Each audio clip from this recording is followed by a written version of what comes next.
My mom sold the house my grandmother left me because she said I did not need it since I was single, and my brother needed a vacation. So she forged my signature, sold my property, and funded a luxury trip to the Maldives for her favorite son. I did not scream. I did not cry. I just called my lawyer. And 1 month later, they received a letter that changed everything. 72 hours. Or prison. My name is Nia Washington, and at 32 years old, I thought I knew how low my family could sink. I was wrong. If you have ever been the child who did everything right, but was still treated like an ATM for the golden child, hit that like button and subscribe. You need to hear how I turned their luxury vacation into a federal crime scene. It was a Tuesday evening when my Uber pulled up to the brownstone in Bronzeville. I had just spent 2 grueling weeks in New York auditing a commercial real estate firm. My bones were heavy with exhaustion. All I wanted was a hot bath in the clawfoot tub my grandmother Hattie had installed 50 years ago.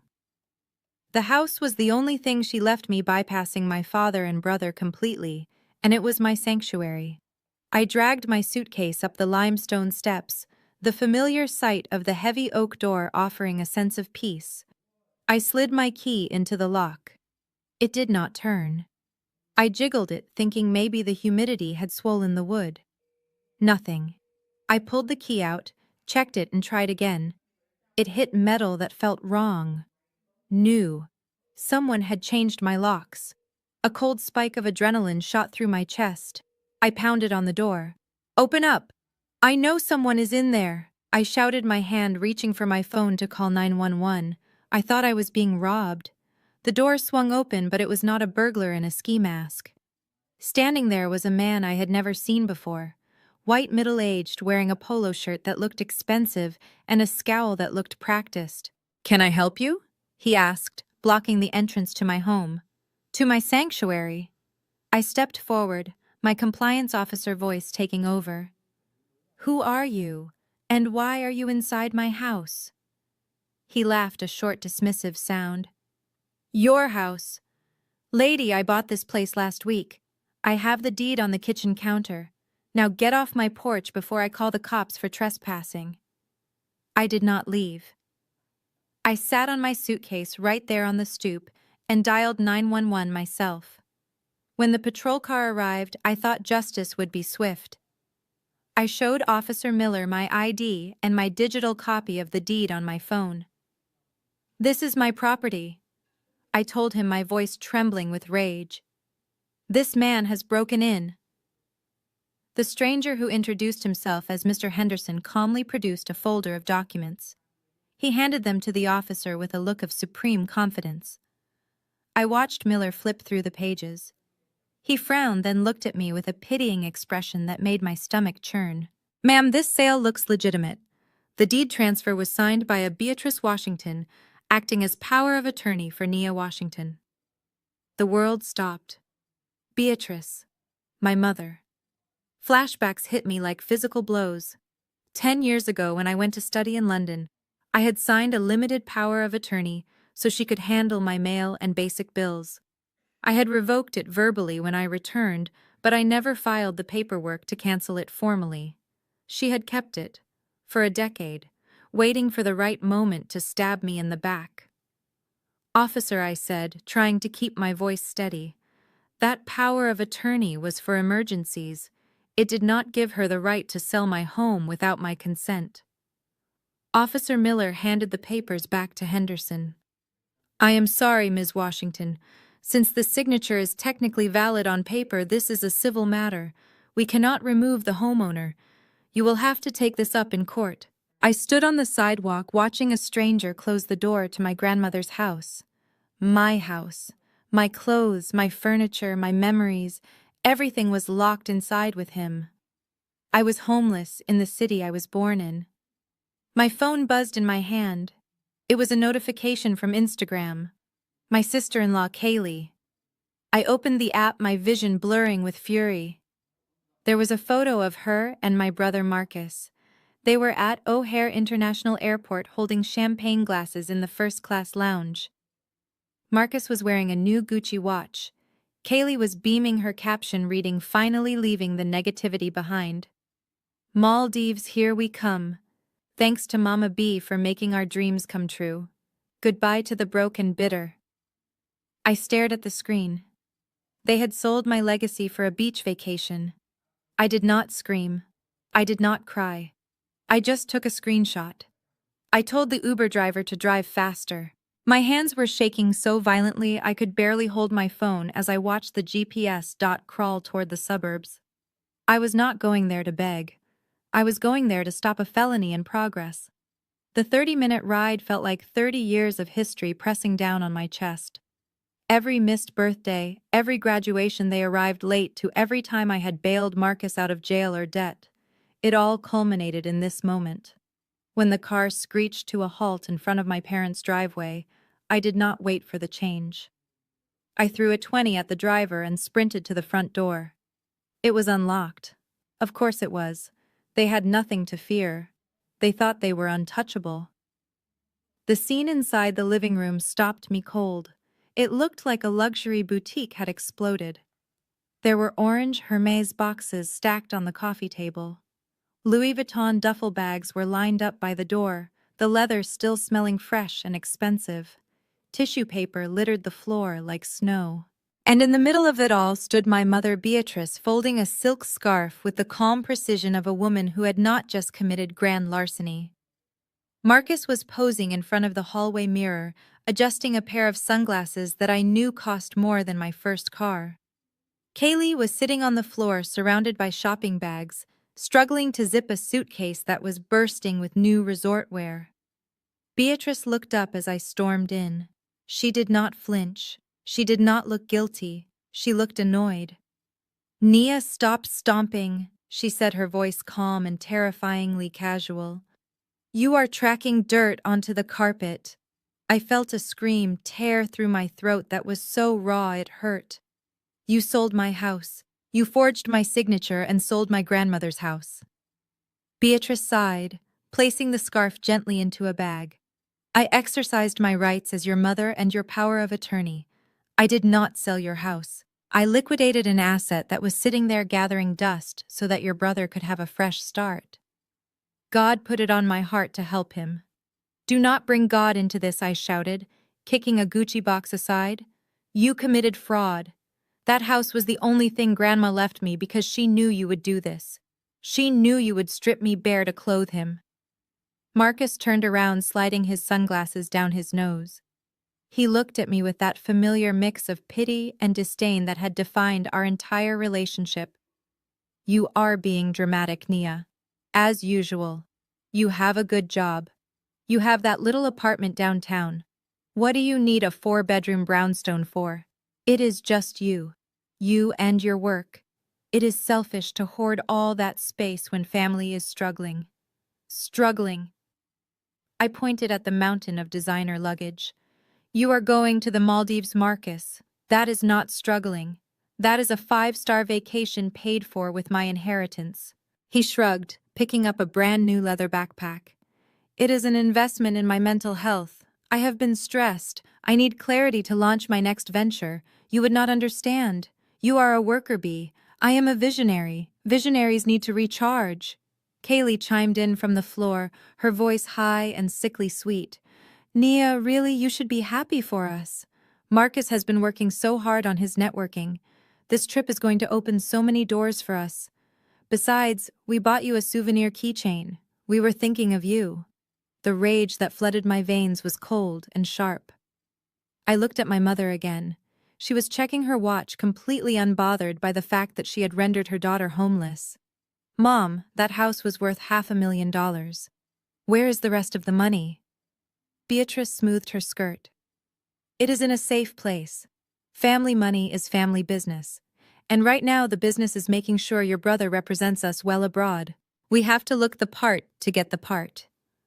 I realized then that they did not just steal the house. They felt entitled to it. In their minds, my assets were just a reserve fund for Marcus's dreams. I was not a person to them. I was a resource, a bank account with a pulse. I stepped further into the room, my eyes locking on the coffee table. There, sitting on top of a stack of travel brochures, were two passports, Marcus's and Kaylee's. I lunged for them. If I could take the passports, they could not leave. I could stall them until the police or my lawyer could do something. My fingers brushed the cool cover of the blue booklets. Suddenly, a heavy hand clamped down on my wrist. I gasped, spinning around. It was my father. He had come in from the garage, silent as a shadow. He was a big man and his grip was iron. He twisted my arm back, forcing me to drop the passports. "Dad, let go," I cried out, struggling against him. "They stole my house. You have to stop them." He pushed me back, placing his body between me and the table.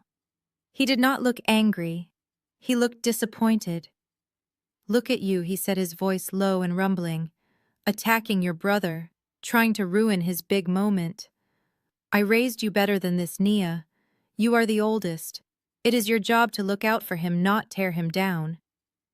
The betrayal stole the breath from my lungs. My father, who had always claimed to be the neutral party, was standing guard over the thieves. "You knew," I whispered. "You knew she was selling it." He crossed his arms, his face a mask of stone. "Your mother handles the finances. I support her decisions. Marcus needs this win, Nia. He has had a hard run. You are strong. You can bounce back. He cannot. We have to protect the ones who need it most. That is what family does." Marcus snatched the passports from the table, tucking them safely into his jacket pocket.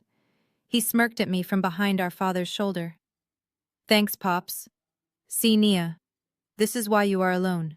You don't know how to be part of a team. You are so obsessed with what is yours that you don't care about us." Beatrice clapped her hands together, signaling the end of the discussion. "All right, that is enough. The Uber Black is here. We are going to be late. Grab the bags." I watched helplessly as they mobilized. Marcus grabbed the Louis Vuitton duffels. Kaylee gathered her shopping bags, checking her reflection in the mirror one last time. My father picked up the heaviest suitcases, carrying them out to the sleek black SUV waiting in the driveway, like a dutiful servant to his son's ego. Beatrice stopped in front of me on her way out. She reached out and adjusted my collar, a gesture so maternal and yet so mocking it made my skin crawl. "Don't wait up for us, dear," she said. "And do not do anything foolish like calling the police again. It is a civil matter, remember. We will bring you back some sand." She patted my cheek, turned and walked out the door. I stood frozen in the middle of the living room, surrounded by the empty boxes and discarded tissue paper that were the only remains of my inheritance. Through the front window, I watched the driver load their luggage. I saw Marcus laughing as he held the door open for Kaylee. I saw my parents waving from the porch as if seeing them off to war instead of a tropical resort funded by fraud. The car door slammed shut. The engine purred. And then they were gone. The house fell silent. I was standing in the home where I grew up, but I had never felt more like a stranger. My father's words echoed in my ears. "You are strong. You can bounce back." They punished me for my competence and rewarded him for his incompetence. They thought this was the end of the conversation. They thought I would go back to my rental cry for a few days and then get back to work because that is what Nia does. Nia fixes things. Nia absorbs the pain. But as I looked at the debris of their greed scattered across the floor, I felt the tears drying up. They were right about one thing. I was strong, but they were wrong about what that meant. I was not going to bounce back. I was going to strike back. I pulled my phone from my pocket. My hands were steady now. I dialed Dante's number again. He picked up on the first ring. "They just left," I said, my voice cold and hard as the diamond they had likely bought with my money. "Good," Dante said. "The clock starts now. Get out of there, Nia, and let's burn their kingdom down." The silence that filled the house after the SUV disappeared around the corner was heavy and suffocating. It felt less like an empty home and more like a crime scene where the perpetrators had just casually walked away with the smoking gun. I stood there for a moment, listening to the hum of the refrigerator and the ticking of the grandfather clock in the hallway. My father was right about one thing. I was strong. But strength is not just about enduring pain. It is about doing what needs to be done when your hands are shaking and your heart is breaking. I locked the front door, not to keep people out, but to ensure I was undisturbed. I was not leaving this house until I found the paper trail. I went straight to my father's study. It was a room that smelled of old leather and pipe tobacco, a space that we were forbidden to enter as children. My mother always said it was where important business happened. Now I knew that important business was just a euphemism for their financial house of cards. I sat down at the heavy mahogany desk. It was cluttered with bills, church flyers, and half-opened envelopes. My mother was meticulous about her appearance but chaotic with her administration. That was her weakness. She assumed that because she was the matriarch, no one would dare question her filing system. She was wrong. I started with the drawers. Nothing but old tax returns and manuals for appliances they no longer owned. I moved to the filing cabinet. It was locked. I looked around the room. Beatrice Washington was a creature of habit. She hid keys in places she thought were clever, but were actually painfully predictable. I checked the porcelain vase on the bookshelf. I checked under the desk lamp. Finally, I lifted the potted peace lily in the corner. There it was, a small silver key resting in the saucer. I unlocked the cabinet and began to dig. It did not take long. There was a manila folder near the front labeled Simply House. I opened it and felt the blood drain from my face. It was not just one document, it was a timeline of betrayal. There were emails printed out between my mother and a real estate agent I did not know. Emails dating back 3 months. They had been planning this while I was sending them money for groceries. They had been negotiating the sale price of my sanctuary while I was paying their electric bill. I flipped through the pages until I found the closing documents. And there it was. My name, Nia Washington, signed in blue ink at the bottom of the deed transfer. I traced the signature with my finger. It was a good forgery, but it was not perfect. The loops on the capital N were too wide. The slant was slightly off to the right. My mother had arthritis in her hands. If you looked closely, you could see the microscopic tremors in the ink where she had struggled to keep her hand steady, forcing it to mimic the flow of my own handwriting. I pushed the chair back and looked at the trash can next to the desk. It was full of shredded paper, but right on top there were several crumpled balls of printer paper. I smoothed one out. It was a practice sheet. My mother had written my name over and over again. Nia Washington, Nia Washington, Nia Washington, dozens of times. Trying to get the muscle memory right. Trying to become me so she could rob me. It was sickening. It was the most intimate violation I could imagine.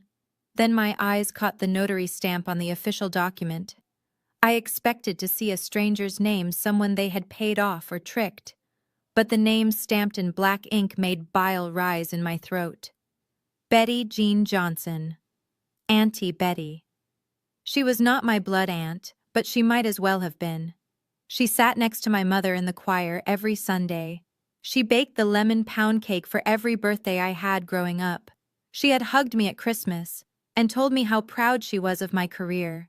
And then she had sat in this room, watched my mother forge my signature, and stamped it with her official seal. This was not just a family betrayal, it was a community conspiracy. The church mothers who preached about honesty and righteousness were running a fraud ring from the fellowship hall. I grabbed my phone and opened my banking app. The house had been held in a trust my grandmother set up, but there was an attached maintenance account for taxes and repairs. I had deposited $5,000 in it just last week to cover the property taxes. I logged in. The balance was zero, negative actually due to an overdraft fee. I clicked on the transaction history.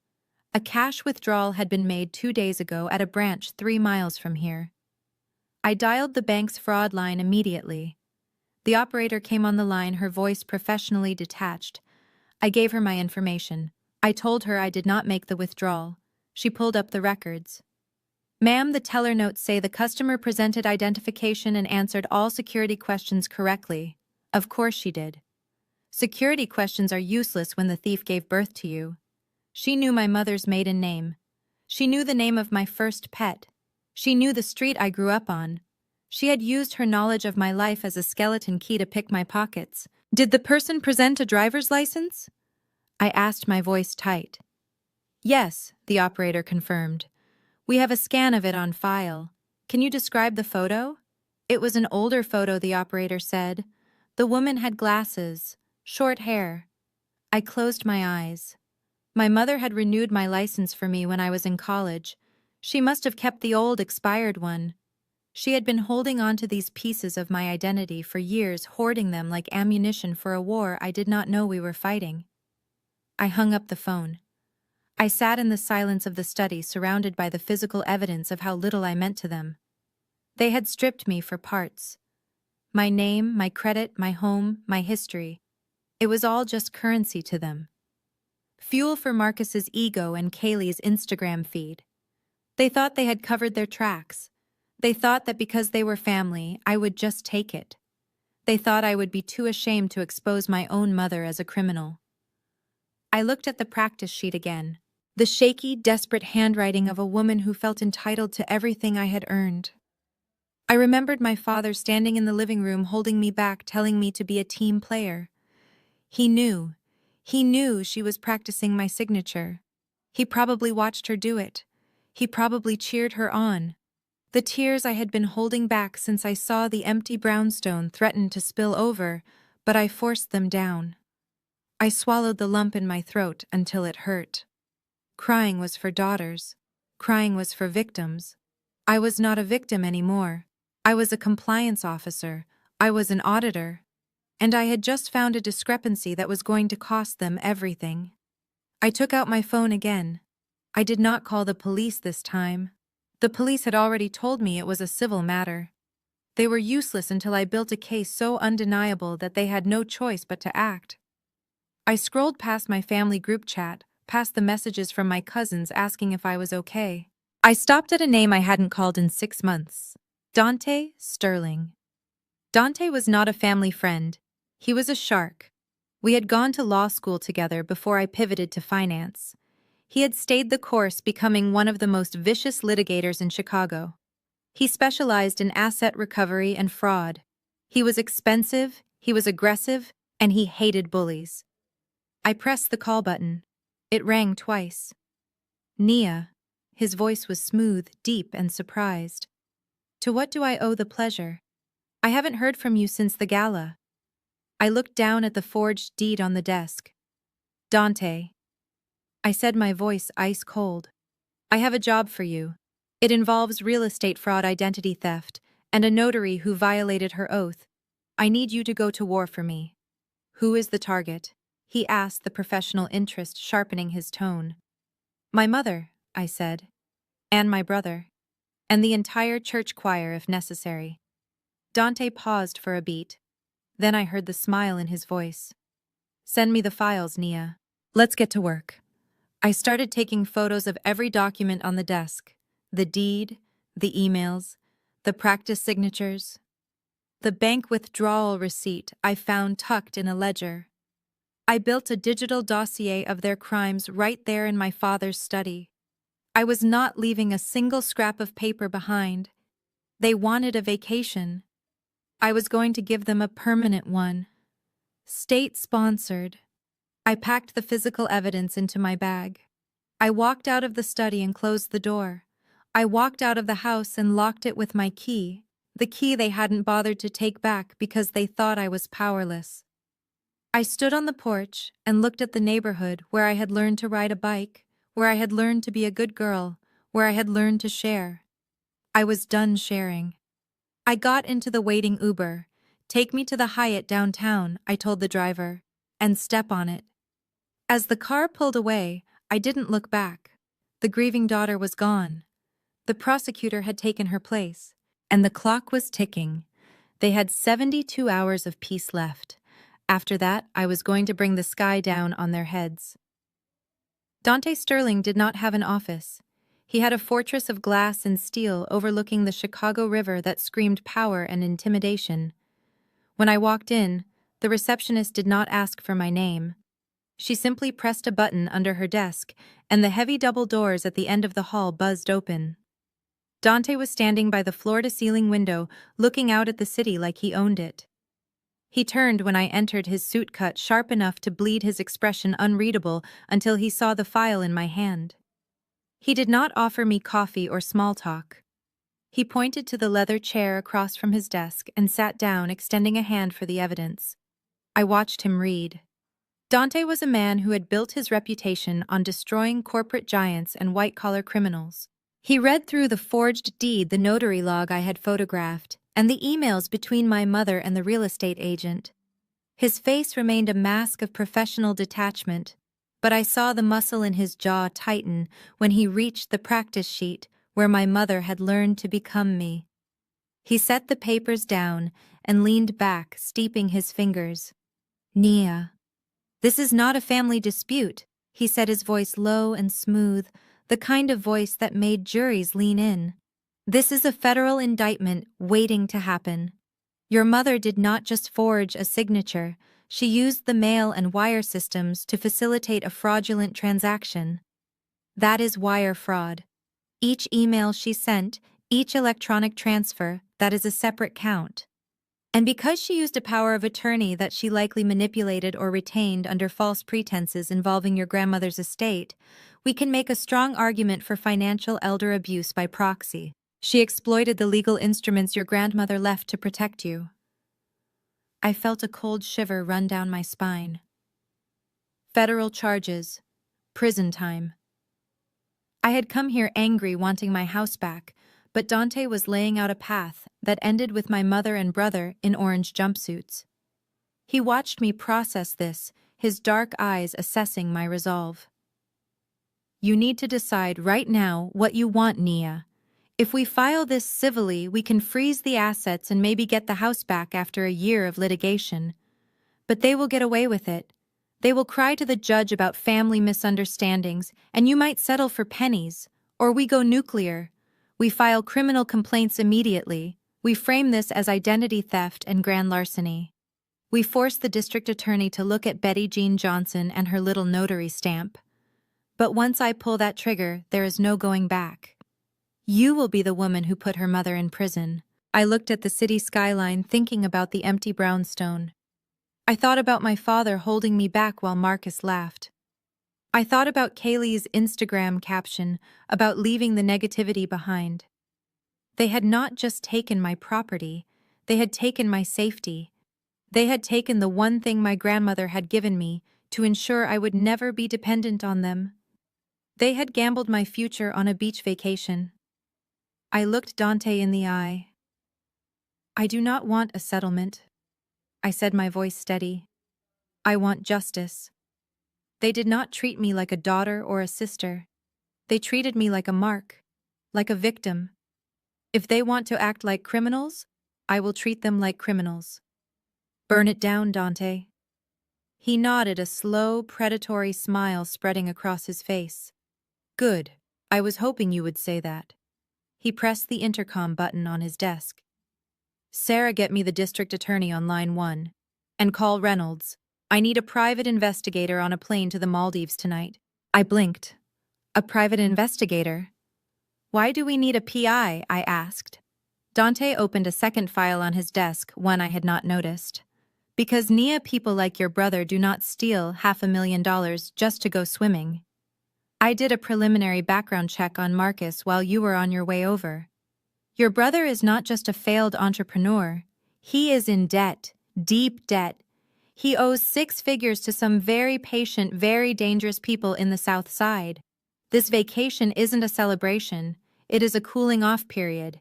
He is laundering that money." The room seemed to spin. Laundering. My mother had sold my house to help Marcus pay off loan sharks. It made a sick, twisted kind of sense. The urgency, the cash withdrawal, the sudden need to leave the country. Dante continued, his voice all business now. "We need to know exactly where that money is going. If he is spending it on hotels, that is one thing. If he is transferring it to offshore accounts or handing bags of cash to fixers, that is another. We need proof of dissipation of assets. I am sending Reynolds to track them. He will document every cent they spend, every dinner, every spa treatment, every shady meeting. When they land back on U.S. soil, I want a stack of photos thick enough to choke a judge. I left Dante's office an hour later, my head spinning, but my resolve harder than ever. I checked into the Hyatt using my corporate card and sat by the window watching the Chicago traffic. I felt like a general waiting for the first reports from the front lines. The silence from my family was deafening. They were probably in the air now, drinking champagne, thinking they had pulled off the heist of the century. They had no idea that a shark in a tailored suit was already sharpening his teeth. 2 days passed. I went to work, I audited spreadsheets, I smiled at colleagues, and inside I was screaming. Then, on the third night, my phone pinged. It was an encrypted email from Dante. The subject line was simply, "Update." I opened it. There were photos attached. High-resolution images taken with a long-range lens. The first few were what I expected. Marcus and Kaylee on a white sand beach looking tan and carefree. My mother sitting under an umbrella reading a Bible looking for all the world like a saint. But then I scrolled down. The next set of photos was different. They were taken at night in the back of a dimly lit restaurant away from the tourist strip. Marcus was sitting at a table, but he was not with Kaylee or my parents. He was sitting across from a man with a scar running down his cheek and a suit that cost more than my stolen house. Marcus did not look arrogant in these photos.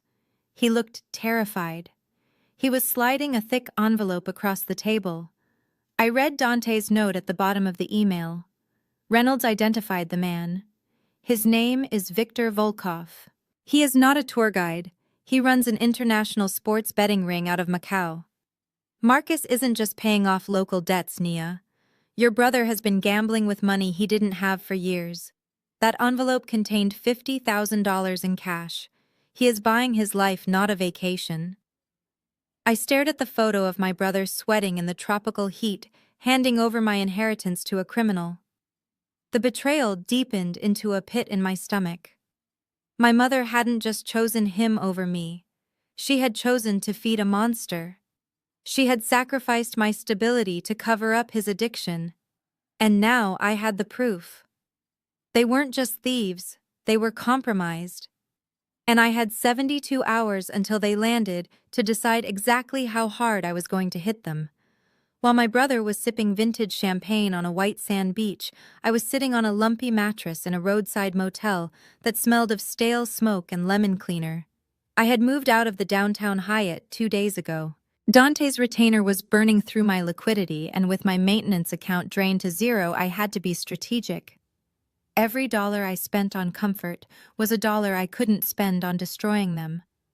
So I sat in the dim light of the motel room, listening to the hum of the ice machine outside my door, and tortured myself by opening Instagram.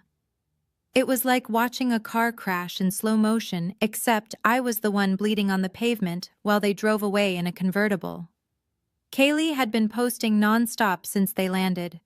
Her story was a curated feed of excess designed to make everyone back home jealous, but to me, it looked like evidence. The first photo was a close-up of a seafood tower that must have cost $500. Lobster tails, king crab legs, oysters on the half-shell, all glistening under the resort lights. The caption read, "Finally getting the royal treatment we deserve. Manifesting abundance really works." I stared at the screen, eating a granola bar for dinner because I was too nauseous to order food. Manifesting. They called grand larceny manifesting. I swiped to the next post. It was a video. Marcus was standing on the deck of an overwater bungalow, looking out at the turquoise ocean. He was wearing a linen shirt that I knew he didn't own a week ago, and a pair of sunglasses that cost more than my monthly car payment. He held up a glass of amber liquid to the camera and winked. To the haters who said we couldn't make it happen, he said, his voice thick with arrogance, "Watch us shine. Negative energy can't reach us here." The camera panned to Kaylee, giggling in a designer bikini. Goodbye to the broke and bitter, she chirped. I knew exactly who the broke and bitter was supposed to be. It was me. The sister who had paid his bail, his rent, and his debts for a decade. The sister whose signature they had practiced forging until they got it right. They weren't just spending my money. They were mocking me with it. I threw the phone onto the bed, feeling the heat rise in my cheeks. It wasn't just the theft. It was the audacity. They truly believed they deserved this. They believed that my hard work was just a resource for them to harvest. I was not a person to them. I was a crop, and it was harvest season. My phone buzzed again, but this time it wasn't a social media notification. It was a text from Mrs. Gable, my next-door neighbor back at the brownstone in Bronzeville. She was the neighborhood watch captain and the biggest gossip on the block, but she had always had a soft spot for me. The text read, "Nia, honey, I thought you should know. Your mother is hosting a tea party today. All the church ladies are there. She is telling everyone that Marcus bought you a condo downtown, and that is why the house sold. She says he is such a generous brother." I stared at the text. A condo. They were rewriting reality in real time. They weren't just stealing my asset. They were stealing my reputation. They were painting Marcus as the savior and me as the charity case. If I let this narrative take root by the time I got the house back, everyone would think I was the ungrateful sister suing her benefactor. I couldn't let her spin this lie. I grabbed my keys and drove to the suburbs. I didn't take the highway. I took the back roads, driving mechanically, my mind replaying the video of Marcus raising that glass. When I reached my parents' neighborhood, I didn't park in the driveway.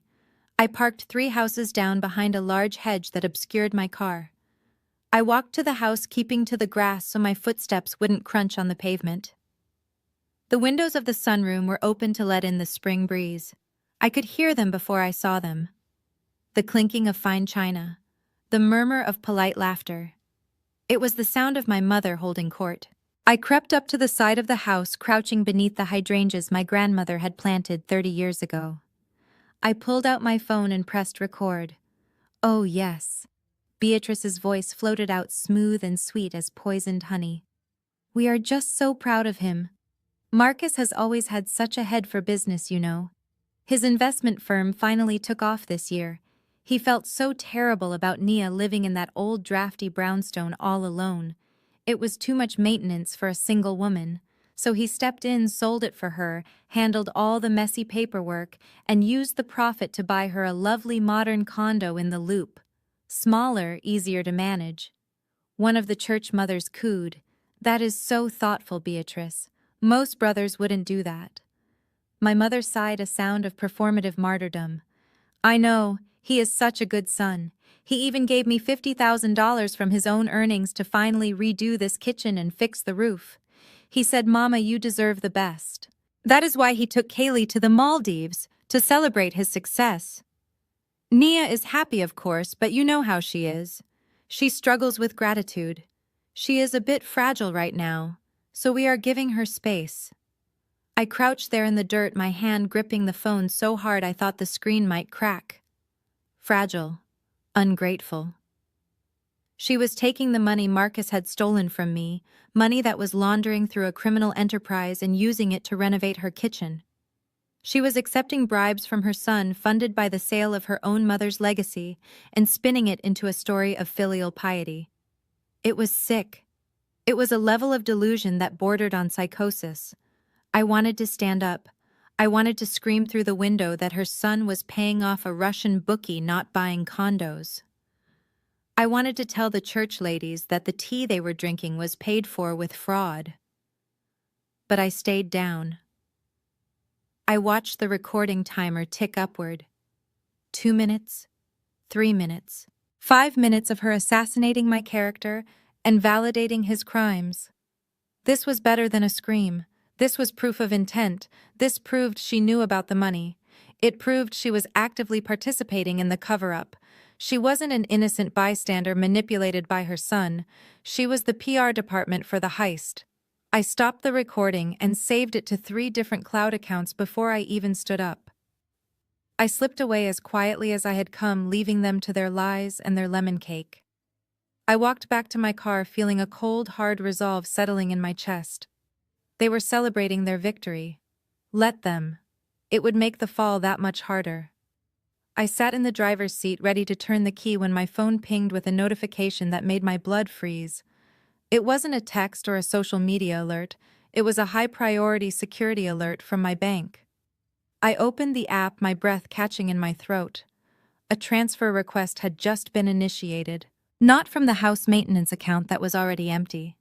This was from my personal emergency savings account, the one I hadn't touched in 3 years, the one I thought was secure. Attempted transfer, $10,000. Origin of request, mail Maldives via online banking. Status pending verification. Marcus wasn't satisfied. He had burned through the house money paying off Volkov and funding their first-class lifestyle, and now he was getting greedy. He must have guessed my password, probably my grandmother's birthday, a detail my mother knew and had likely fed to him. He was trying to drain me dry from the other side of the world. He didn't just want the house, he wanted to leave me with nothing. He wanted to break me. I stared at the blinking red text on my screen. He was desperate. And greed makes people sloppy. He had just tried to access a federally insured bank account across international lines using a known IP address associated with his luxury resort. He hadn't just committed fraud against me. He had just handed Dante Sterling jurisdiction. He thought he was robbing a piggy bank. He didn't realize he had just tripped the wire on a federal trap. I denied the transaction and dialed Dante. It was time to close the net. I sat across from Dante in his office the next morning, and the air between us was thick with the scent of stale coffee and impending violence. The attempted transfer from the Maldives had been the final piece of the puzzle Dante needed to authorize a full forensic deep dive into Marcus's financials. He had his team working overnight, and what they found was not just a smoking gun, it was a bomb crater. Dante slid a single sheet of paper across the polished mahogany desk. It was a flowchart, complicated and messy with lines connecting names and shell companies that spiraled outward like a spiderweb. At the center of the web was my brother. "Look at the bottom line," Nia, Dante said, his voice devoid of his usual swagger, replaced by the cold precision of a predator. "Your brother does not just have a spending problem, he has a $500,000 problem." The private investigator Reynolds pulled Marcus's credit report and cross-referenced it with some off-the-books contacts we have in the South Side. Marcus has been gambling on everything from high-stakes poker to international cricket for 5 years. He has been chasing losses with bigger bets and borrowing from people who do not send late notices. They send guys with baseball bats. I stared at the number. $500,000. $500,000. It was an astronomical sum. It was enough to buy a house. It was enough to ruin a life. And it was almost exactly the market value of the brownstone my grandmother had left me. The pieces started to click into place with a sickening audibility. The urgency to sell. The cash buyer. The fact that my mother had accepted an offer that was $50,000 below market value without negotiating. It gets worse. Dante continued tapping a box on the flowchart labeled Obsidian Holdings LLC. "This is the company that bought your house. On paper, it looks like a standard property management firm registered in Delaware." But Reynolds dug deeper. Obsidian Holdings is a shell company. Its primary shareholder is a man named Viktor Volkov, the same man Marcus was handing an envelope to in the Maldives. "Your mother did not sell your house to a nice investor looking for a rental property." She handed the deed directly to the loan shark holding a knife to her son's throat. I felt the blood drain from my face. My mother. Beatrice Washington, the woman who sat in the front pew every Sunday and judged the hemlines of the choir girls. She was not just an enabler, she was a mule. She had taken the only asset I owned, the legacy of the woman who raised us both, and used it to pay a ransom. She did not know, I whispered, trying to find some shred of humanity in the woman who gave birth to me. She could not have known who they were. She just thought Marcus needed capital. Dante shook his head slowly. "Nia, stop making excuses for her. She knew Marcus was in trouble. Maybe she did not know Volkov's name. Maybe she did not know about the sports betting. But she knew her son needed $500,000 in cash immediately, and she knew he could not get it from a bank. She walked into that closing knowing she was signing away your future to save his present. And here is the kicker. She let them rob you blind. Obsidian Holdings bought the house for $450,000. That cleared the bulk of the principal Marcus owed. The $50,000 Marcus took to the Maldives. That was the interest payment. He is laundering the last of your inheritance through luxury resorts and overpriced dinners to pay the vigorish on a debt that is not even fully cleared yet. I stood up and walked to the window looking out at the Chicago skyline. The betrayal was so absolute it felt physical, like a weight pressing against my lungs. They had turned me into a collateral damage in their criminal enterprise. My hard work, my stability, my home, it was all just fuel for the fire Marcus had started, and my mother had been the one to strike the match. But why the vacation, I asked, watching the traffic crawl below. If he is so terrified, why is he posting photos of lobster tails? Why not go into hiding? Because appearances are everything to a con man, Dante said, standing up to join me at the window. If Marcus disappears, people start asking questions. If he goes on a luxury vacation, he looks successful. He looks like a man who just closed a big deal, not a man running for his life. And Volkov probably demanded it. He wants his money washed. He wants Marcus to spend that $50,000 in a way that looks like legitimate consumption, so it cannot be traced back to the debt. Your brother is a walking ATM for the mob right now, and he is smiling for the camera while he does it. It was a perfect trap. They had used my assets to buy their freedom, and they were counting on my shame and my family loyalty to keep me quiet. They thought I would treat this as a civil dispute. They thought I would argue about property rights and probate law while they spent my money. They did not realize I was done playing by the rules of a family that had never respected me. I turned back to Dante. My eyes landed on a file on the corner of his desk labeled Federal Indictments Pending. An idea began to form in my mind. A cold, dangerous idea. Dante, I said, pointing to the file. You said Volkov runs an international ring. Is he under investigation? Dante smiled, and it was the smile of a shark scenting blood. The FBI has been building a RICO case against Volkov's organization for 2 years. They are squeezing his lieutenants. They are freezing his assets. Obsidian Holdings is on their radar. They just haven't moved on it yet because they are waiting for a bigger fish.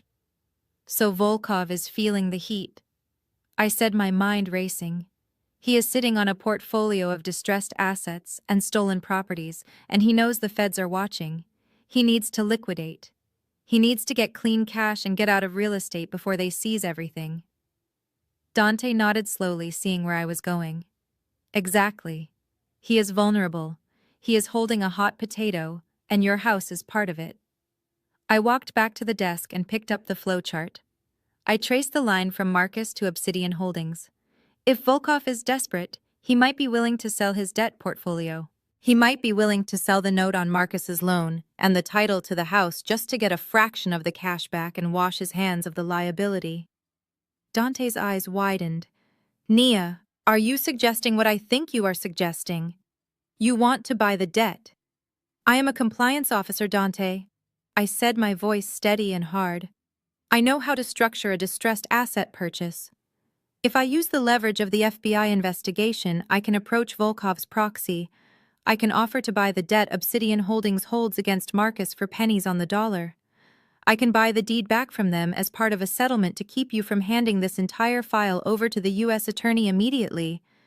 It was insane. It was dangerous. And it was brilliant. If I bought the debt, I would not just get my house back. I would step into the shoes of the creditor. I would become the person Marcus owed $500,000 to. I would own his debt. I would own his future. And because my mother had co-signed everything to facilitate the fraud, I would own her too. Dante sat down and started typing furiously on his laptop. It is risky, he said without looking up. But it is doable. We set up a blind trust. We approach Volkov's lawyers with a quiet offer. We tell them we know about the federal heat and we offer them a clean exit. They get some cash, you get the paper. They do not know it is you. They just see a way out of a federal indictment. How much, I asked. How much to buy my life back and own theirs? Dante stopped typing and looked at me. Volkov wants out. He knows the house is stolen property, and that brings heat. He knows Marcus is a liability. I bet we can get the whole package, the debt note, and the deed for $200,000. He writes off the rest as the cost of doing business. $200,000. It was my entire life savings. Everything I had put away in my retirement accounts, everything I had invested. It would wipe me out, but it would give me the ultimate weapon. I would not just be the sister they betrayed. I would be the landlord. I would be the bank. I would be the one holding the gavel. Do it, I said. Liquidate my portfolio. Draw up the papers. I want to own them, Dante. I want to own the debt, the house, the interest, the penalties. I want to own the air they breathe. Dante picked up his phone. I will make the call. But Nia, once we do this, you are crossing a line. You are not just fighting for your property anymore. You are entering the game. I looked at the picture of Marcus laughing in the Maldives. I looked at the signature my mother had forged. I was already in the game. They just did not know I was the one keeping score. Make the call, I said. And tell Reynolds to keep watching them. I want to know the exact moment the champagne stops tasting sweet. Because when I am done with them, they are going to wish they had drowned in that ocean. The arrival gate at O'Hare International Airport was a chaotic sea of weary travelers and tearful reunions. But my family stood out like a diamond in a coal chute. I watched the feed from the private investigator Reynolds, who was positioned near the baggage claim. Marcus and Kaylee glided through the automatic doors, looking like they had just stepped out of a magazine spread for the morally bankrupt. They were bronze-tanned, their skin glowing with the kind of health that only other people's money can buy. Marcus wore a white linen suit that was wrinkled in a way that was supposed to look effortless, but just looked messy, and Kaylee was draped in a caftan that probably cost more than my first semester of college tuition. They pushed a cart stacked high with new luggage. Evidently, the Louis Vuitton duffels were not enough to hold all the souvenirs they had bought with my future. Waiting for them at the curb was not a sensible sedan or a family van. It was a stretch limousine, black and gleaming under the harsh airport lights. My mother, Beatrice, stood next to the driver, her chest puffed out with pride. She had hired it using the emergency credit card she thought I did not know about, the one linked to the house account she had drained. She looked like the Queen Mother welcoming home conquering heroes instead of a woman greeting two fugitives who had just spent $50,000 laundering mob money. When she saw them, she let out a squeal that the microphone picked up clearly. "My babies," she cried, rushing forward to embrace Marcus, ignoring the fact that he smelled like stale airplane air and gin. She kissed his cheeks, admiring his tan as if it were a medal of valor. "Did you have a wonderful time?" she asked, her voice thick with adoration. "Tell me everything. Did you get the sand?" Marcus grinned, flashing teeth that had been whitened at a spa I paid for. "It was incredible, Mama. You have no idea, we were treated like royalty. They knew who we were." Kaylee chimed in, holding up her wrist to show off a stack of gold bangles. "Look what Marcus bought me. It is real gold, Mama B. We are bringing abundance back with us." Beatrice beamed, touching the jewelry with covetous fingers. "You deserve it, darling. You both do. Now come on. The driver is waiting. I have champagne on ice in the back." They turned toward the open door of the limousine, ready to slide back into their bubble of delusion. They thought they were going home to a celebration. They thought the hardest part of their trip was the jet lag. They did not see the man in the charcoal suit stepping out from behind a concrete pillar.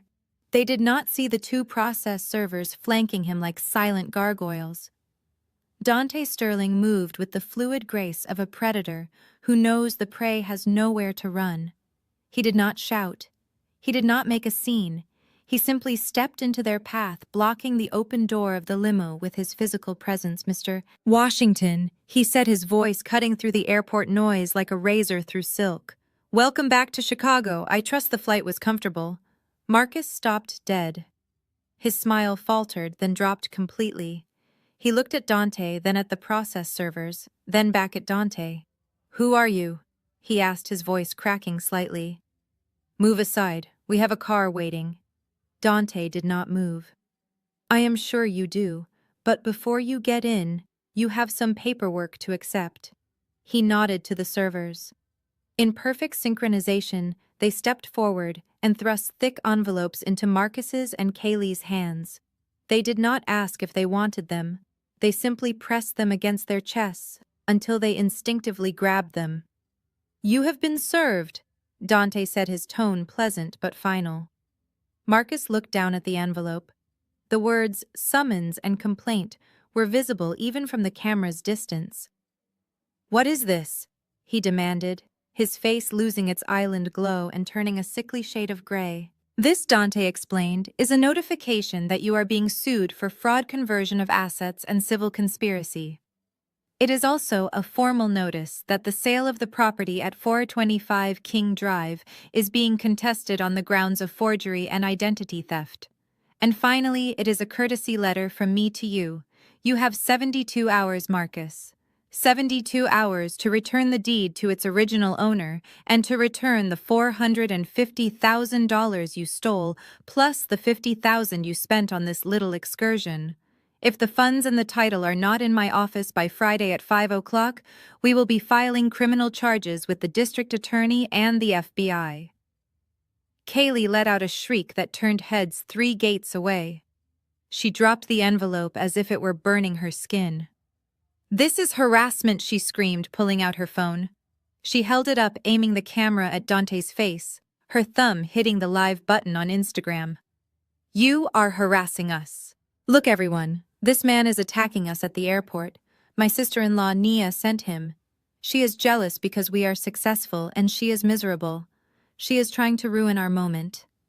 Nia, if you are watching this, you are a bully. You are toxic. Leave us alone." Dante did not flinch. He looked directly into her phone lens and smiled a smile that did not reach his eyes. "Hello, Kaylee's followers. While you are watching, please note that recording a federal officer of the court while he is serving legal papers can be considered intimidation.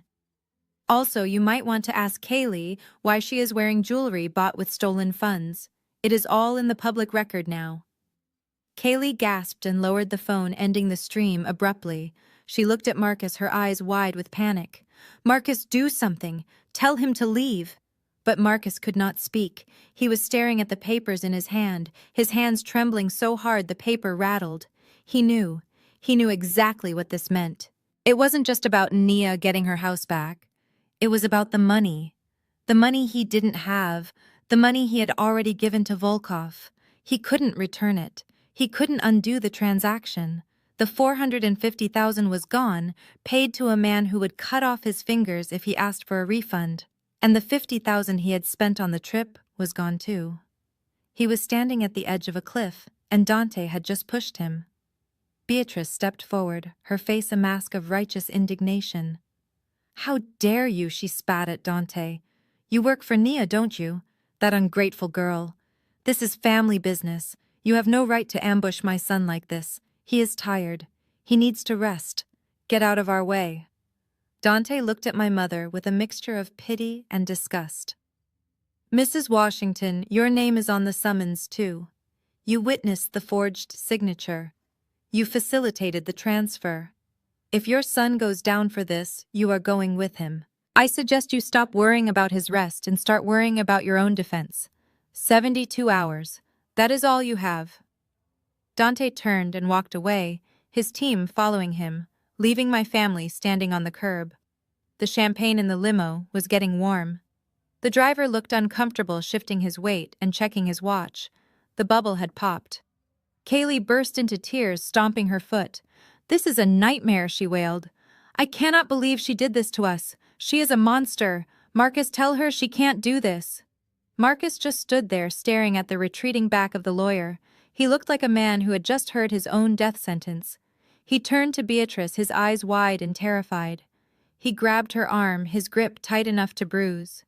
He pulled her close, leaning down so that only she could hear him, but the parabolic microphone Reynolds had set up caught every desperate syllable. "Mama," he whispered, his voice shaking with a fear that went deeper than lawsuits. "Mama, you have to fix this. You have to make her stop. I don't have the money. It is gone. All of it. And if I don't pay it back, Volkov is going to kill me. Mama, you have to save me. They will kill me, Mama. They will kill me." Beatrice looked at her golden boy, her face draining of color as the reality of his words sank in. She looked at the limo, then at the envelope in his hand, then back at his terrified eyes. For the first time, she didn't look like the queen. She looked like an old woman realizing she had bet on the wrong horse. "Get in the car," she whispered. "Just get in the car. We will figure this out." But as they scrambled into the back seat of the limousine, huddled together like rats on a sinking ship, I knew the truth. There was nothing to figure out. The clock was ticking, and they were already out of time. The first 24 hours after the airport ambush were a masterclass in psychological warfare, only this time, I wasn't the one being gaslit. I was the one holding the remote control. I sat in my motel room, which had become my command center, and watched my phone light up with the name Beatrice Washington. She called 17 times in the first hour. I didn't answer a single one. I let them go to voicemail, and then I listened to them in chronological order. It was like listening to the stages of grief on fast forward, but without the acceptance. First came the rage. Her voice was shrill, distorting the audio. "Nia, pick up this phone right now. You have embarrassed us in front of strangers. You have disrespected your brother. I command you to call that lawyer off. Who do you think you are? You are nothing without this family." Then came the bargaining. "Nia, baby, listen. We can work this out. Marcus says he can set up a payment plan. He just needs time. We can pray on this. We can go to Pastor Miller and have a mediation. You don't want the police involved. That is not how we do things." Finally, when the silence from my end stretched into the night, came the manipulation. The weaponized frailty she had honed for decades. "I can't breathe, Nia. My chest hurts. You are killing me. If I die tonight, it will be on your conscience. I have a bottle of pills right here. Do you want that? Do you want to bury your mother because you wouldn't share a house you don't even live in?" I deleted the messages. I didn't block her, though. I wanted the record. I wanted the jury to hear how a mother speaks to the child she robbed. While Beatrice was screaming into the void, the real demolition was happening inside the house on King Drive. Reynolds, my private investigator, had parked down the street. He couldn't see inside, but the walls of those old brownstones were thin, and the shouting match that erupted was loud enough to wake the neighbors. According to Reynolds's report, the lights in the living room didn't go off all night. Inside, the illusion of the golden boy was shattering. Marcus couldn't hide behind his sunglasses anymore. He had to tell Kaylee the truth. I can only imagine the scene, but knowing them, it was ugly. Kaylee, who thought she had married a tech entrepreneur, finding out she was legally hitched to a gambling addict who had just gambled away her freedom. "You told me we were rich," I heard her scream on the audio recording Reynolds sent later. "You told me the house was a gift. You said your sister didn't want it." Marcus's voice was a pathetic whine. "I thought I could win it back, Kay. I had a system. The Maldives was supposed to be a lucky trip. I was going to double the money on the sports books and pay Nia back before she even got home. I just needed a little more time." That was the moment the love story ended. Kaylee didn't cry. She got violent. There was a crash that sounded like glass shattering. Reynolds noted it was likely the oversized bottle of duty-free perfume she had been bragging about on Instagram. Then came the sound of zippers ripping and fabric tearing. She was destroying the haul. The silk scarves, the linen shirts, the souvenirs of their crime. If she couldn't keep them, nobody would. I pictured Marcus cowering on the sofa, watching his wife shred the last remnants of his dignity, while his mother probably tried to sweep up the glass, still making excuses for him. But the real shock came from my father. My father, who had spent 30 years hiding behind his newspaper and letting Beatrice run the show. My father, who had physically restrained me from taking my brother's passport, he finally found his spine, and it wasn't pretty. "Shut up, Beatrice," his voice boomed on the recording, a sound so rare it made me jump even listening to it hours later. "Just shut up. You did this. You told me it was legal. You told me Naya gave you permission. You lied to me." Beatrice sputtered, trying to regain control. "I did it for us, Franklin. For the family. Marcus needed a leg up." "You didn't do it for us," he roared. "You did it because you can't stand that Nia doesn't need you. You hate that she is successful without your help. So you stole from the child who works to spoil the child who plays. And now look at us. We are going to jail Beatrice. At our age, we are going to lose the pension. We are going to lose the house. All because you wanted to play Queen Mother." The silence that followed was heavy. For the first time, Beatrice Washington had no comeback. Her husband, her enabler, had looked at her and seen a criminal. The foundation of their marriage, built on the mutual agreement that Marcus could do no wrong, had crumbled under the weight of a federal indictment. I sat in my motel room listening to my family disintegrate, and I felt nothing but a cold, clinical satisfaction. They were turning on each other. The pressure cooker I had created was working. Without my money to smooth over the cracks, their dysfunction was leaking out everywhere. But the final twist of the night didn't come from my parents or my brother. It came from the person I expected least. It was 3 in the morning. My phone buzzed. It wasn't a call. It was a WhatsApp message from an unknown number. I opened it. The profile picture was blank, but the message was clear. "Nia, it is Kaylee. Please don't block me. I am in the bathroom with the water running so they can't hear. I need to talk to you. I didn't know about the forgery, I swear. Marcus showed me a deed with your signature on it. He told me you signed it over as a wedding gift. He lied to me too." I stared at the screen. Kaylee, the influencer who had mocked me hours ago, was now pleading for an audience. She continued typing the little dots dancing on the screen.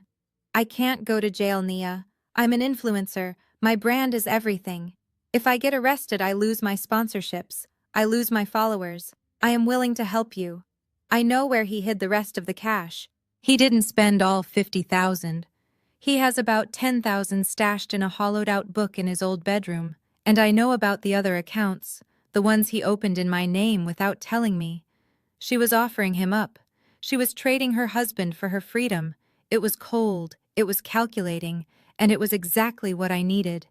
Kaylee wasn't a victim. She had enjoyed every second of that vacation. She had eaten the lobster and worn the gold. But unlike Marcus, she was smart enough to know when the ship was going down. She was reaching for a life raft, and she didn't care if she had to kick Marcus in the face to get on it. I typed back slowly. "I am listening." She sent a photo immediately. It was a screenshot of a bank statement I had never seen before. An offshore account in the Cayman Islands. The balance was small, only a few $1,000s, but the transaction history showed transfers from Obsidian Holdings. It was the link Dante needed. It proved Marcus wasn't just a debtor, he was an active participant in the money laundering scheme. He wasn't just paying Volkov, he was moving money for him. "I will testify," Kaylee wrote. "I will tell the police he forced me to sign the papers. I will tell them he threatened me. Just keep my name off the indictment. Please, Nia. We are sisters." Sisters. The word tasted like ash. We weren't sisters. We were enemies who happened to share a last name by marriage. But enemies could be useful. I didn't promise her anything. I didn't offer her immunity. I just sent one word back. "Keep talking." I forwarded the screenshots to Dante. Then I lay back on the lumpy pillows and closed my eyes. The sun was coming up over Chicago. My family was awake, terrified, and tearing each other apart. My sister-in-law was a snitch. My brother was a felon. My mother was a fraud. And my father was a coward who had waited too long to be a man. 72 hours was a long time. We were only 24 hours in and they were already breaking. I wondered what would be left of them by Friday. I wondered if I would even care. The meeting with Mr. Silas, the registered agent for Obsidian Holdings, took place in a windowless conference room in a nondescript office park near O'Hare. It was the kind of place that existed solely on paper, just like the company he represented. Dante sat beside me, looking relaxed, but I knew he was coiled like a spring. I was about to wire $200,000, every cent I had liquidated from my 401k, my investment portfolio, and my emergency fund, to a criminal organization. Silas was a sweaty man, in an ill-fitting suit, who kept checking his watch. He knew the FBI was circling. Dante had made sure of that. We had tipped off a contact at the bureau that Obsidian was a person of interest, just enough to spook them into a fire sale without triggering an immediate asset freeze. Mr. Sterling says you are interested in acquiring the debt portfolio related to the Washington property, Silas said, sliding a thin file across the table. He did not look me in the eye. He just wanted the money and the exit. I am not just interested, I said, my voice steady despite the nausea churning in my stomach. I am the only way you get out of this with any liquidity before the feds seize your accounts. Silas grunted. 200. Cash wire. Today. I looked at Dante. He gave a barely perceptible nod. I pulled out my laptop. My hands hovered over the keys. This was it. I was crossing the line from victim to player. I was buying my own oppression so I could weaponize it. I authorized the transfer. The screen flashed transaction complete. Silas checked his phone, saw the confirmation, and signed the transfer of ownership documents. He stood up, buttoning his jacket. Pleasure doing business. Don't call me again. He walked out, leaving me with a folder that cost me my life savings. I opened it. There it was. The promissory note Marcus had signed. The deed to my grandmother's house, now technically owned by a holding company that I controlled. I ran my finger over the legal text. I was no longer just the sister who got robbed. I was Obsidian Holdings. I was the entity that Marcus owed $500,000 to. I was the landlord who could evict my mother from her own delusions. Dante smiled, a sharp, terrifying expression. Congratulations, Ms. Washington. You are now the bank, and the bank always collects. The next stop was less corporate and more personal. We drove to the south side to a small, neat bungalow with plastic-covered furniture and pictures of Jesus on every wall. This was the home of Betty Jean Johnson, Auntie Betty, the woman who had stamped my life away. She opened the door wearing a floral housecoat, her eyes widening when she saw me standing there with Dante. "Nia, baby," she stammered, clutching the doorframe. I wasn't expecting company. I walked past her into the living room, the smell of potpourri and betrayal filling my nose. I didn't sit down. I stood in the center of the room where she had hosted prayer circles and book clubs. "I know what you did, Betty," I said softly. "I know you sat in my father's study and notarized a signature you knew was fake. I know my mother paid you. Or maybe she just guilted you. It doesn't matter." Betty's face crumpled. She sank onto the plastic-covered sofa, wringing her hands. "Nia, you have to understand. Your mother, she was in such a state. She said Marcus was in trouble, life or death trouble. She said you wouldn't mind. She said you had plenty of money and you would want to help. She said she had power of attorney." "She lied," I said. "And you didn't check. You took an oath, Betty, and you broke it for a woman who would throw you under the bus the second the police showed up." Betty looked up, tears streaming down her face. "Police? Nia, please. I'm a deaconess. I can't go to jail. It would kill me." Dante stepped forward, placing a digital recorder on the coffee table. "Then you better start talking, Ms. Johnson. Because right now, the district attorney is looking at a conspiracy charge. Unless, of course, you were coerced. Unless you want to go on record right now about exactly what Beatrice Washington said to you, and exactly how she forced you to stamp that deed." Betty looked at the recorder like it was a snake. Then she looked at me. She saw the little girl she had watched grow up, but she also saw the woman who had just bought a criminal enterprise to get justice. She realized that the old rules of the neighborhood, keep your head down, protect the elders, didn't apply anymore. She started talking. It poured out of her like a confession at the altar. She told us everything. How Beatrice had called her crying in the middle of the night. How she had framed it as a spiritual crisis, saying the devil was attacking Marcus, and they needed a financial miracle. How Beatrice had practiced the signature in front of her, laughing nervously, saying it was just a formality because I was too busy to come home. It wasn't just coercion, it was manipulation. Beatrice had weaponized their friendship, their faith, and their history. She had used Betty's trust to commit a felony. "He forced me," Betty sobbed. She said if I didn't do it, Marcus's blood would be on my hands. She said Volkov. She whispered the name like a curse. She said bad men were coming for him. I froze. My mother knew the name. She knew about Volkov. She hadn't just known Marcus was in debt, she knew exactly who he owed. She knew she was dealing with organized crime. I looked at Dante. He nodded. This was the nail in the coffin. My mother wasn't a naive enabler. She was a knowing accomplice to money laundering. We recorded everything, every tearful admission, every detail of the transaction. When Betty finished, she looked small and broken. I left her there weeping into her hands. I felt a twinge of pity, but it was quickly drowned out by the cold reality of what she had cost me. She had chosen her friend over the law, and now she was going to lose both. We sat in the back of Dante's town car as the city lights flickered past. I felt drained, hollowed out. I had spent every dime I had. I had terrorized an old woman. I had entered a world of shadow contracts and shell companies. Dante's phone buzzed. He checked it, then looked at me. His face was serious, the professional mask slipping just enough to show the gravity of the situation. That was the PI Reynolds, he said. He just sent over the final report on the bank transfers. Combined with Betty's confession and the documents you just bought from Silas, we have the complete picture. He turned his laptop screen toward me. It was a timeline, a chronological map of the crime. Day 1, Marcus loses big on a soccer match in London. Volkov calls in the debt. Day 2, Marcus calls Beatrice. Beatrice calls the realtor. Day 3, Beatrice calls Betty.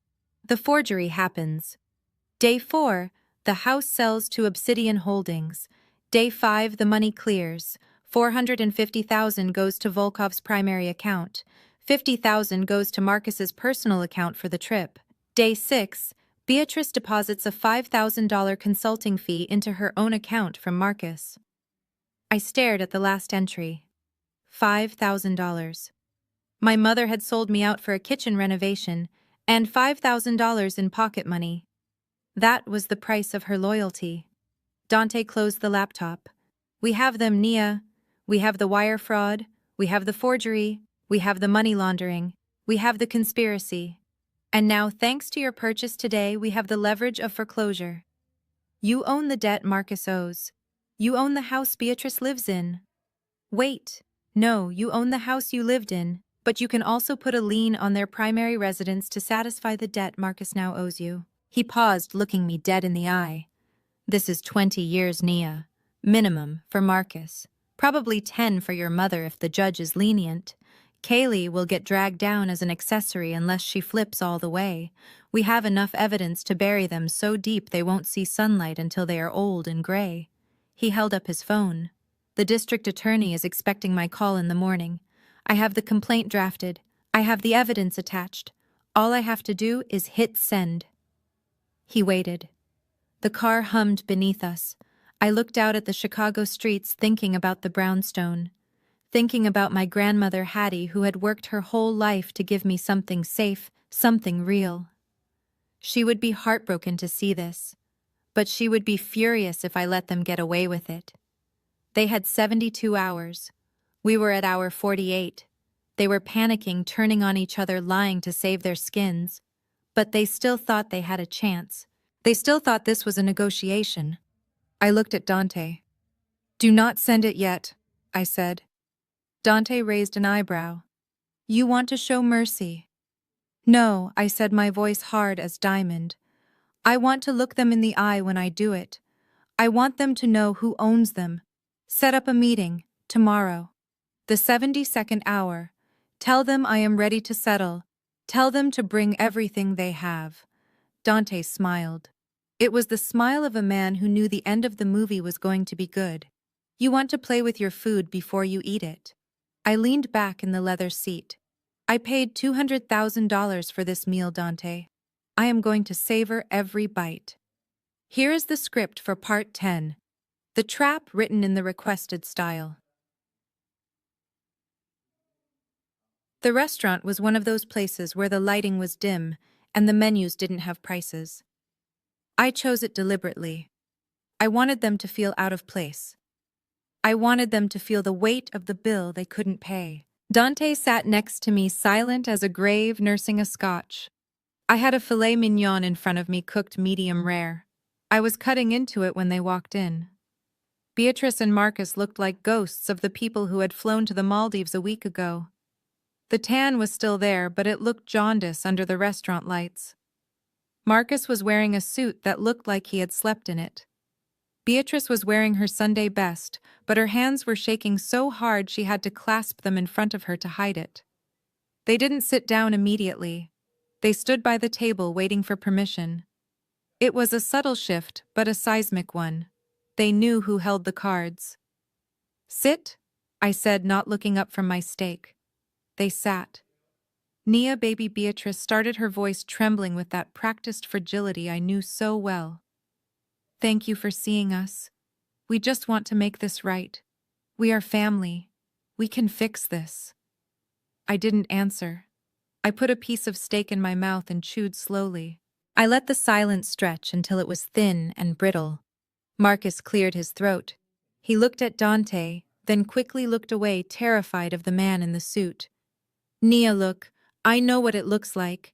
I know you think I stole the money, but I didn't. I was trying to double it for you, for us. Here it comes. The lie. I invested it," Marcus said, leaning forward, his eyes wide and earnest. "I met a guy, a developer. He had a sure thing in crypto real estate. I gave him the money to hold as a buy-in. But he ghosted me. He took off with it. The trip to the Maldives it was a networking event to try and find him. I was trying to get your money back, Nia. I swear, I am a victim here too." I swallowed my food and took a sip of wine. It was a good vintage. I wondered if Volkov drank wine like this while he was threatening to break my brother's legs. So I said, my voice calm, "You were scammed. You didn't spend it on luxury hotels and first-class flights. You were just a naive investor trying to help his sister." "Exactly," Marcus breathed, thinking he saw a lifeline. "I was trying to help." I reached into my bag and pulled out my phone. I didn't unlock it. I just set it on the table between us. "That is a fascinating story, Marcus. Truly creative. But it contradicts the version of events I heard from a very reliable source about 3 hours ago." Marcus frowned. Who did you talk to?"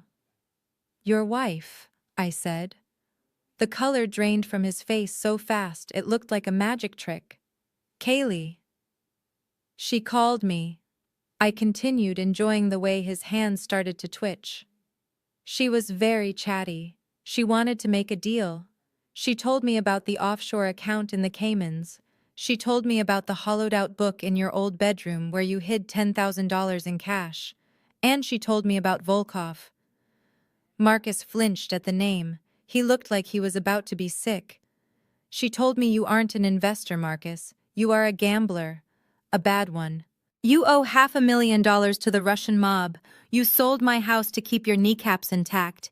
And the best part, she sent me the bank transfer receipts. She sold you out, little brother. She is testifying against you to stay out of prison." Marcus slumped back in his chair. The fight went out of him. He looked small. He looked like the little boy who used to break my toys and blame the dog, only now there was no one left to blame. "Kaylee wouldn't do that," he whispered. "She loves me. She loves not being in a federal penitentiary." Dante interjected, his voice dry. "It is a powerful motivator." Beatrice made a noise like a wounded animal.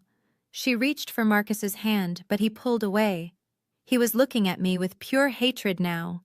You turned my wife against me. You ruined my marriage. You ruined your marriage when you funded it with felonies, I said. But let's not forget the mastermind. I turned my eyes to my mother. She was weeping softly, dabbing her eyes with a napkin. I didn't know, Nia, she sobbed. I swear on your grandmother's grave. Marcus told me it was an investment. I just signed the papers because I trusted him. I didn't know about any Russians. I didn't know about the gambling. I am an innocent old woman. I cut another piece of steak. It is amazing how much you don't know, Mom. You didn't know about the gambling. You didn't know about the fraud, but you knew exactly how to forge my signature. You practiced it enough times. She froze. The napkin stopped halfway to her face. And you knew exactly who to call to notarize it, I added. Auntie Betty. Beatrice's eyes darted to the door as if she expected the police to burst in. Betty wouldn't. She is my best friend. Was I corrected? She was your best friend. Until Dante and I paid her a visit. We played her the recording of your phone call, Mom. The one where you told her Marcus was in trouble and you needed a favor. The one where you told her I wouldn't mind. She didn't want to go to jail for you, Beatrice. She sang like a bird. She told us everything. How you coerced her. How you used your position in the church to pressure her. She gave a sworn deposition this morning. Beatrice collapsed. It wasn't a physical collapse, but an internal one. Her posture disintegrated, her face sagged. The mask of the pious suffering mother fell away, revealing the terrified, selfish woman underneath. She realized there were no more lies to tell, no more friends to manipulate, no more sons to hide behind. You can't send us to jail, she whispered, her voice trembling. I am your mother. He is your brother. People will talk. The church, the neighbors. It will destroy our reputation. Your reputation. I laughed, a cold, hard sound. You are worried about your reputation. You stole my house. You stole my future. You funded a criminal enterprise. And you are worried about what the choir director will think. We will pay you back, Marcus said, desperation creeping into his voice. I can get a job. We can sell Mom's house. We can set up a payment plan. Just give us time. Please, Naya. 72 hours isn't enough. We need months. Years. I put down my fork and knife. I wiped my mouth with the linen napkin. I looked at them. Really looked at them. They were pathetic. They were weak. And they were mine. I don't want a payment plan, I said softly. And I don't want Mom's house. It is mortgaged to the hilt anyway, isn't it? That is how you paid for the limo. They didn't answer. They didn't have to. I reached into my bag and pulled out the file Silas had given me. I slid it across the table. It landed between the breadbasket and the candle. Open it, I said. Marcus opened the folder. His eyes scanned the document. His breath hitched. This is the note. The debt note. From Obsidian. Yes, I said. I bought it. Yesterday. I bought your debt from Volkov. I own the promissory note. I own the deed to the brownstone.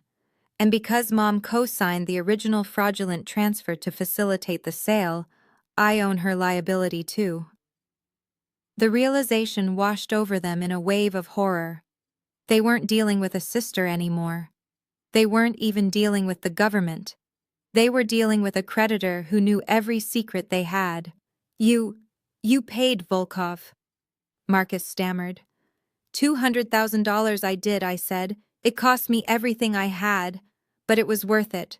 Because now I don't have to wait for the police. I don't have to wait for a judge. I can foreclose on you right now. I can seize your bank accounts. I can garnish your wages for the rest of your life. I can take everything you have, everything you ever will have until I am made whole. Beatrice looked at me with horror. You are the devil. No, Mom, I said, leaning forward. I am the daughter you raised. You taught me that money is more important than family. You taught me that power is the only thing that matters. I just learned the lesson better than you did. Dante cleared his throat. He looked at his watch. The 72 hours are up in 10 minutes. We need a decision. Are you going to pay the full amount, $450,000 plus legal fees and interest right now, or do we proceed? Marcus put his head in his hands. We don't have it, Nia. You know we don't have it. It is gone. I stood up. I smoothed my skirt. I looked down at them shivering in the air-conditioned restaurant. I know you don't have the money, Marcus. I never expected you to pay me back. Then what do you want? Beatrice cried out. What do you want from us? I looked her dead in the eye. I don't want your money, Mom. I want your freedom. I want you to know that every time you take a breath, it is because I allowed it. I want you to know that the roof over your head belongs to me. I want you to wake up every morning wondering if today is the day I decide to collect. I want to own you the way you thought you owned me. I signaled the waiter for the check. You have 24 hours to vacate my house, I said to Marcus. Not the brownstone. Mom's house. Because the lien I am filing tomorrow morning means it isn't hers anymore. It is collateral, and I am calling it in. I dropped $100 bill on the table for my steak. Enjoy your dinner, I said. It is the last meal you aren't going to have to beg for. I walked out of the restaurant with Dante beside me. I didn't look back. I didn't need to. I knew exactly what I was leaving behind. Two broken people who had tried to play a game they didn't understand and who had just found out that the bank always wins. And for the first time in my life, I was the bank. Marcus did not go home to comfort his mother. He did not go to his wife to apologize. He went to the one place he thought was safe, a storage unit off the I-94 service road where he kept his emergency fund. He was running. I knew he would run because cowards always run when the lights get turned on. He was terrified of me, but he was even more terrified of Viktor Volkov. He thought if he could just get to his cash stash, he could disappear before the Russians or the lawyers found him. He did not know that the eyes watching him were not Russian. They were mine. Reynolds was tailing him, broadcasting the feed directly to my tablet. I watched Marcus fumble with the keypad at the storage facility gate, his hands shaking so badly he dropped his keys twice. He drove his leased Range Rover up to Unit 42 and threw open the metal door. He scrambled inside, tearing through boxes of old clothes and forgotten sports equipment until he found a small floor safe. He spun the dial, yanked it open, and froze. It was empty. Of course it was. Kaylee had told me where it was, and Reynolds had secured the contents legally as part of the asset freeze hours ago. Marcus let out a scream that the microphone picked up as a distorted crackle. He slumped against the corrugated metal wall, sliding down until he hit the concrete. He was broken. He had no money, he had no passport, he had no way out. That was when the black SUV pulled up behind his car, blocking him in. Two men in dark suits stepped out. They were not police. They were not lawyers. And they certainly were not the kind of men you invited to Sunday dinner. Marcus scrambled backward, kicking at the dust, his eyes wide with the primal fear of a man who knows his debt has come due. Please, he begged, holding his hands up. I can get the money. I just need more time. Tell Volkov I'm good for it. I have a plan. One of the men stepped forward. He was built like a linebacker with a neck thick enough to stop a bullet. Mr. Volkov is no longer your concern, Mr. Washington. The man said, his voice a deep baritone that vibrated with authority. Your debt has been sold. We are here to transport you to the new note holder. Marcus blinked, confusion warring with terror. Sold. Who bought it? Who would buy it? The man did not answer. He simply opened the back door of the SUV. Get in. It was not a request. Marcus looked at the empty safe, then at the two men. He realized he had no choice. He crawled into the back seat looking like a child who had been caught stealing from the collection plate. They drove him downtown, not to a warehouse or a back alley, but to the financial district.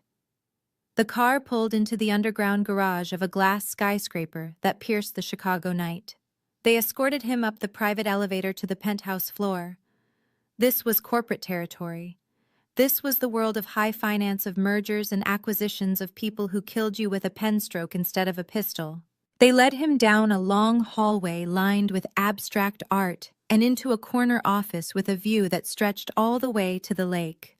The room was dimly lit, the only illumination coming from the city lights below and a single desk lamp. A high-backed leather chair was turned away from the door facing the window. Dante stood by the wall, arms crossed, looking satisfied. Marcus stood in the center of the room, shivering in his wrinkled suit. "Who is this?" he asked, his voice trembling. "Who bought the debt?" The chair swiveled slowly. I sat there, my hands folded on the glass desk, looking at the brother I had protected for 30 years. "Hello, Marcus." His knees actually gave out. He grabbed the back of a guest chair to keep from falling. "Nia, you. What are you doing here? Where is the boss?" "I am the boss," I said softly. I stood up and walked around the desk. "I am the note holder. I am the creditor. I am the bank." He shook his head, a nervous laugh escaping his lips. "That is impossible. You are a compliance officer. You do not have this kind of money. You do not know people like Volkov." "I know how to spot a distressed asset," I said, leaning against the desk. "And you, Marcus, are the most distressed asset I have ever seen. I bought your debt paper yesterday morning." Volkov was happy to unload it for 20 cents on the dollar because he knew the FBI was closing in. He cut his losses. I picked up his liability. I picked up a file from the desk and threw it at his feet. It landed with a heavy thud. "That is your promissory note. $500,000 principal, plus interest, plus late fees, plus the $450,000 you stole from the sale of my house, plus the $50,000 you laundered in the Maldives. Do the math, big brother. You owe me over $1 million.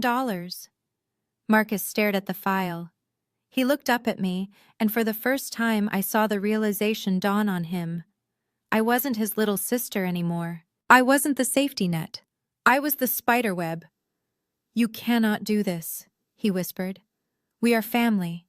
You cannot own your brother." "I can own his debt," I corrected. "And in America that is the same thing. I own you, Marcus. I own the clothes on your back. I own that watch you are wearing. I own the car you drove here in. And because our mother was foolish enough to co-sign the fraudulent transfer documents to facilitate the sale of my home, I own her liability too." I walked closer to him, enjoying the way he shrank back. "I filed a lien on Mom's house this morning. It is already recorded at the county clerk's office. It is collateral now. If you do not pay me back in full immediately, I will foreclose. I will put our mother on the street. And I will sleep like a baby while I do it." Marcus's face twisted. "You are a monster. Mom is old. She has nowhere to go." "She should have thought about that before she became an accomplice to a felony," I said. "She bet the house on you, Marcus." "Literally. She bet her security, her reputation, and her daughter's love on the idea that you were special, that you were a winner. And you lost. You lost it all." He lunged for me then. It was a desperate, flailing movement born of pure panic. But the security guards were faster. They grabbed him by the arms before he got within 3 feet of me and slammed him back into the chair. He sat there panting, defeated. "So what happens now?" he asked, tears streaming down his face. "I don't have $1 million, Nia. You know I don't. Are you going to kill me?" I laughed. It was a dry, humorless sound. "Kill you? No. That is too easy. I want you to live, Marcus. I want you to live with the knowledge that you are a failure. I want you to work every day for the rest of your life, knowing that your wages are garnished to pay me back.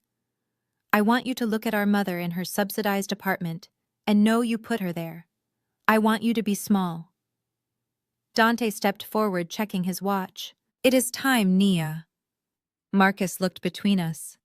"Time for what?" I walked back to the window and looked down at the street. Flashing blue and red lights were turning the corner, cutting through the darkness. 3 squad cars, unmarked federal vehicles. They were pulling up to the building entrance. I turned back to my brother. "You didn't think I bought the debt just to get my money back, did you?" "I bought it to get the evidence." When I acquired the loan portfolio from Volkov's shell company, I got access to all the transaction records, the wire transfers, the laundering patterns, the emails where you explicitly discussed how to hide the source of the funds using my property sale. Marcus went white. No. Nia, please. I handed that evidence to the FBI 3 hours ago, I said. They were very interested. It seems you are the link they needed to tie Volkov to domestic real estate fraud. You aren't just a debtor anymore, Marcus. You are a co-conspirator in a RICO case. The elevator doors at the end of the hall pinged. Heavy footsteps echoed on the marble floor. Voices shouted clear authoritarian commands. Marcus scrambled out of the chair. He looked for a back exit, a window, anything. But there was nowhere to go. He ran to me, grabbing my hand, his palms sweating. Nia, stop them. Tell them it was a mistake. I will do anything. I will sign anything. Please don't let them take me. I pulled my hand away and wiped it on my jacket. It is out of my hands, I said. You wanted to be a big shot, Marcus. You wanted to play with the big boys. Well, congratulations. You made the big leagues. The office doors burst open. Agents and windbreakers with FBI emblazoned on the back poured into the room, guns drawn but lowered. Federal agents, one of them shouted, "Marcus Washington, you are under arrest for money laundering, wire fraud, and conspiracy to commit racketeering." They grabbed him, they spun him around and slammed him against the wall. I watched as they cuffed his hands behind his back. I watched as they read him his rights. He was sobbing now, loud, ugly sounds that echoed in the high-end office. He looked at me one last time as they dragged him out. "Nia," he screamed, "help me." I stood still. I didn't look away.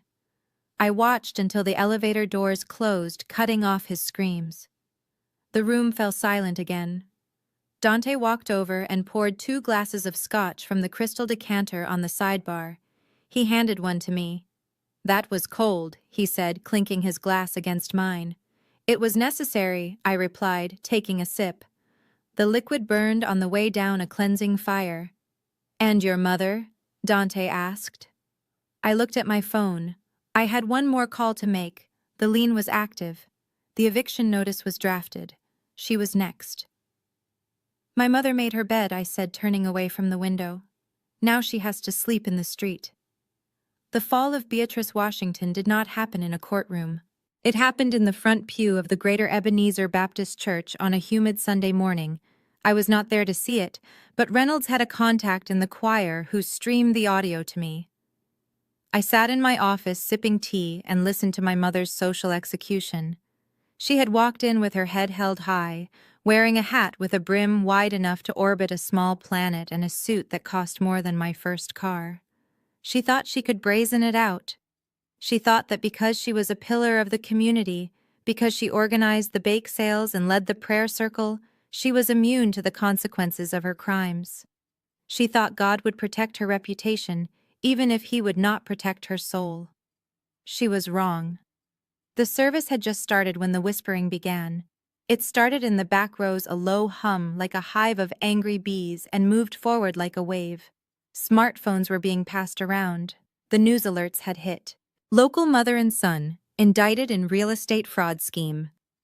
The headlines were not kind. They detailed the theft, the forgery, the lavish vacation funded by stolen inheritance money. They mentioned the FBI raid. They mentioned Marcus in handcuffs. Beatrice tried to ignore it. She opened her hymnal and sang louder, her voice trembling just slightly on the high notes. But then Reverend Miller stopped the music. He did not look at the congregation. He looked directly at her. "Sister Washington," he said, his voice booming through the PA system, heavy with judgment. "We have a policy in this house. We do not harbor wolves in sheep's clothing. And we certainly do not honor those who steal from their own children to feed their vanity." The silence that followed was absolute. Beatrice froze. The hymnal slipped from her fingers and hit the floor with a dull thud. "The Board of Deacons has met," the Reverend continued. "We are revoking your title as Mother of the Year. We are removing you from the Treasury Committee effective immediately, and we are asking that you step down from the choir until you have made right with the law and with your daughter." A gasp went through the room. This was not just a demotion. In our world, this was a death sentence. To be stripped of your titles publicly, to be called out from the pulpit, was a humiliation worse than prison. Beatrice stood up, her knees knocking together. She looked around for support, for her friends, for the women she had lunched with for 30 years.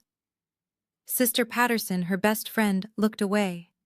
Deaconess Jones opened a fan and stared at the ceiling. Betty Jean Johnson, who was already facing her own charges, was conspicuously absent. There was no one. My mother was on an island, and the tide was rising. She grabbed her purse and ran out of the sanctuary, the sound of her heels clicking on the hardwood floor, echoing like gunshots. She left her dignity in that pew, and she would never get it back. The legal hammer fell 3 days later. Dante had arranged a plea deal that was less about mercy and more about efficiency. The district attorney did not want to drag an elderly woman through a jury trial if they did not have to. They had Marcus dead to rights on the RICO charges, and he was already singing to cut a deal implicating Volkov's lieutenants. Beatrice was small potatoes to them, but she was the main course to me. She pled guilty to conspiracy to commit wire fraud and aiding and abetting. Because of her age and lack of prior criminal history, the judge agreed to suspend the prison sentence. 5 years probation, electronic monitoring, and absolute total restitution. That was where I came in. The restitution order was for $450,000, plus legal fees, plus punitive damages. Beatrice did not have that kind of money. She had spent her savings on Marcus. She had leveraged her credit to the hilt. She had exactly one asset left: her house. The suburban colonial she had preened in for decades, the house where she had raised her golden boy and ignored her daughter. I owned the lien, I held the debt, and I did not wait. I initiated foreclosure proceedings the minute the gavel came down. The day she moved out was gray and rainy, the kind of weather that seeps into your bones. I parked across the street in my sensible sedan, watching the spectacle. There were no movers. She could not afford them. It was just her and my father carrying boxes out to a rented U-Haul van.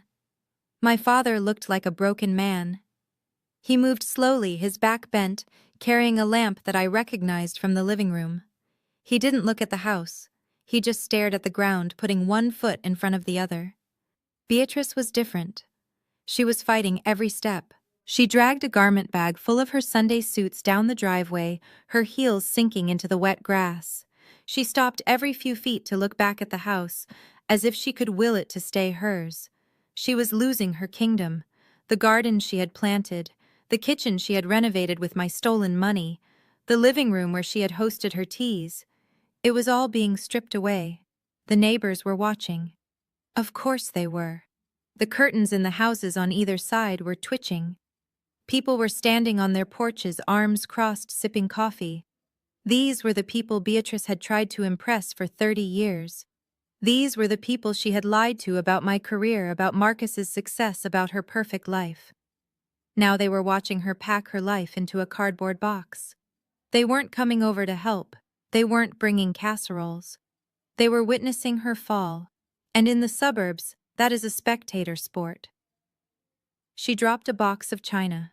I heard the crash from across the street. She didn't bend down to pick it up. She just kicked the shards into the gutter and kept walking. She looked wild. Her hair was unkempt, her makeup non-existent. The mask had fully slipped. She wasn't the queen anymore. She was just a tired, bitter old woman who had bet everything on a lie and lost. I rolled down my window as she walked toward the van. She stopped. She saw me. For a moment I thought she might cry. I thought she might finally break down and apologize. I thought the weight of her actions, the reality of her homelessness, might force a moment of genuine reflection. She walked over to my car. She put her hands on the doorframe, leaning in. Her breath smelled of stale coffee and mints. Her eyes were red-rimmed and hard as flint. "Are you happy, Nia?" she hissed. "Are you satisfied? You took my home. You took my son. You took my name. I took back what was mine," I said calmly. You gave your name away when you signed it to a fraudulent deed. You gave your son away when you let him become a criminal instead of a man. And the house was just collateral damage. I hope you rot. She spat a glob of saliva hitting my cheek. I hope you die alone in that big brownstone with your money and your cold heart. You are not my daughter. You are a curse. I should have left you in the hospital when you were born. I wiped my cheek with a tissue. I didn't flinch. I didn't feel hurt. I felt a strange light sensation in my chest. It was the death of the last lingering hope I had that she might love me. It was gone, and in its place was peace. You are right, Beatrice, I said. I am not your daughter. I am your creditor, and you still owe me $40,000 in legal fees. I will be garnishing your Social Security check starting next month. Have a safe drive. I rolled up the window. She pounded on the glass, screaming soundlessly, her face contorted into a mask of pure hatred. My father came over and pulled her away. He looked at me through the glass, his eyes full of shame, and gave a small, defeated nod. He knew. He knew they deserved this. He dragged her to the van, shoved her into the passenger seat, and drove away. I sat there for a long time watching the rain wash the spit off my car door. I looked at the empty house. It was just a building. Wood and brick and glass. It didn't hold any power over me anymore. I pulled out my phone and called the contractor I had hired to flip it. Change the locks, I said, and paint the front door red. I want it sold by the end of the month. That night back in my grandmother's brownstone, the phone rang. It was a number I didn't recognize, probably a payphone or a burner. I answered it, putting it on speaker while I poured a glass of wine. Nia. It was her voice. Raspy. Broken, but still venomous. Hello, Mother. I just wanted to tell you one thing, she said, her voice dropping to a whisper. You think you won. You think because you have the house and the money you won, but you lost. You have no family. You have no one. You are going to freeze in that house. Marcus will be out in 10 years. And when he gets out, he will come for you. You hear me? He will come for you. I took a sip of wine. It tasted like oak and victory. Let him come, I said. I have a security system now. And a very good lawyer. And mother. What? The next time you call me, make sure it is to ask where to send the check. Otherwise you are violating the harassment order Dante filed this morning. Do not make me call your probation officer. There was a silence on the other end. A long, heavy silence where I could hear her breathing, hear the rage choking her. Then she let out a scream of frustration and slammed the phone down. I looked at the receiver. I smiled. Then I blocked the number. I walked over to the fireplace where my grandmother's picture sat on the mantel. She looked stern in the photo, but her eyes were kind. She knew. She had always known. That was why she gave me the house, not just for shelter, but for armor. I toasted her picture. We did it, Grandma, I whispered. The wolves are gone. I sat down in her favorite armchair and looked around the room. It was quiet. It was safe. And it was mine. Every brick, every floorboard, every shadow. I wasn't lonely. I was free. And freedom, I realized, was expensive. But it was worth every penny. Here is the script for Part 13, Justice, written in the requested style. The day of the sentencing was gray and rainy in Chicago, the kind of weather that makes the city feel like it is weeping. I walked into the federal courthouse with Dante beside me, his steps echoing the rhythm of my own heart.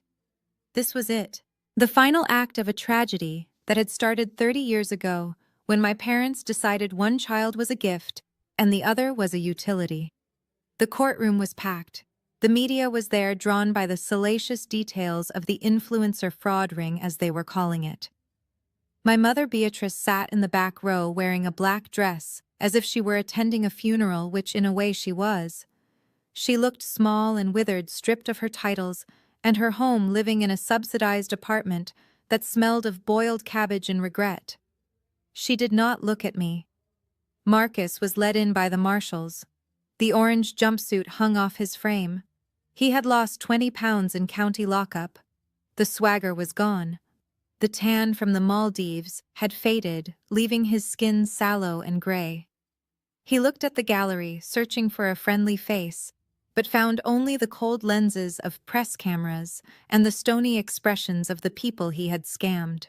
He looked at Kaylee sitting 3 rows behind the prosecution table, but she was studying her manicure, refusing to acknowledge his existence. The judge was a woman with eyes like flint and a reputation for handing out sentences that ended lives. She called the court to order and looked directly at me. Ms. Washington, the court understands you have prepared a victim impact statement. You may approach the podium. I stood up. My legs felt heavy, but my spine was steel. I walked to the wooden stand, adjusting the microphone. I looked at Marcus. I wanted him to see me. I wanted him to see the sister he had discarded. Your Honor. I began, my voice steady in the silent room. When I was 10 years old, my brother broke my grandmother's vase playing ball in the house. My mother blamed me for not watching him. When I was 18, my college fund was drained to pay for his first DUI lawyer. My father told me family helps family. When I was 32, they sold my home to pay for his vacation. I paused, letting the words hang in the air. This crime was not an event. It was a culmination. It was the final chapter in a book titled The Golden Child. My mother and father created a monster by feeding him my future.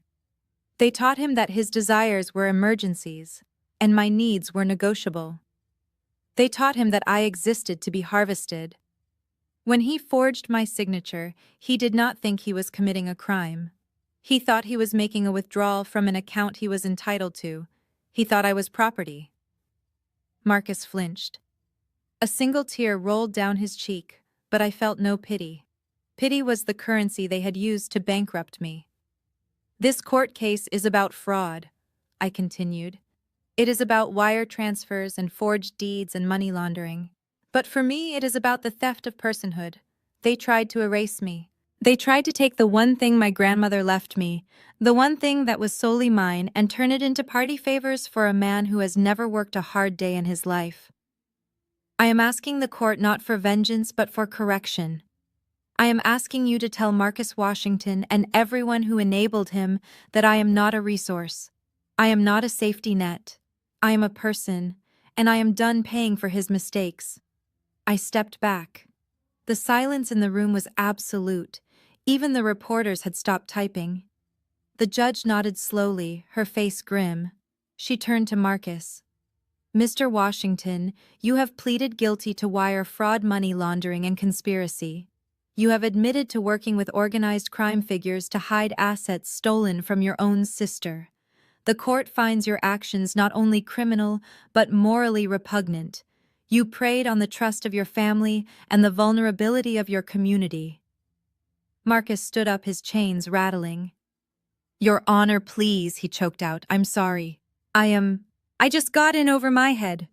I never meant to hurt anyone. The judge cut him off with a sharp wave of her hand. You meant to take a vacation while your sister was homeless. You meant to pay off a gambling debt with her inheritance. Intent is not your problem, Mr. Washington. Entitlement is. She looked down at her papers, taking into consideration the severity of the crimes, the amount of money involved, and your cooperation in the RICO case against Viktor Volkov. This court sentences you to 96 months in federal prison, followed by 3 years of supervised release. You are also ordered to pay full restitution to the victim. 96 months.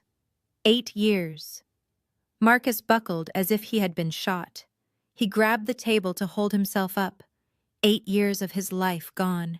He would be 43 when he got out.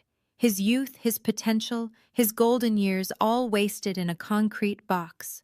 Beatrice let out a low wail from the back of the room, a sound of pure despair, but no one moved to comfort her.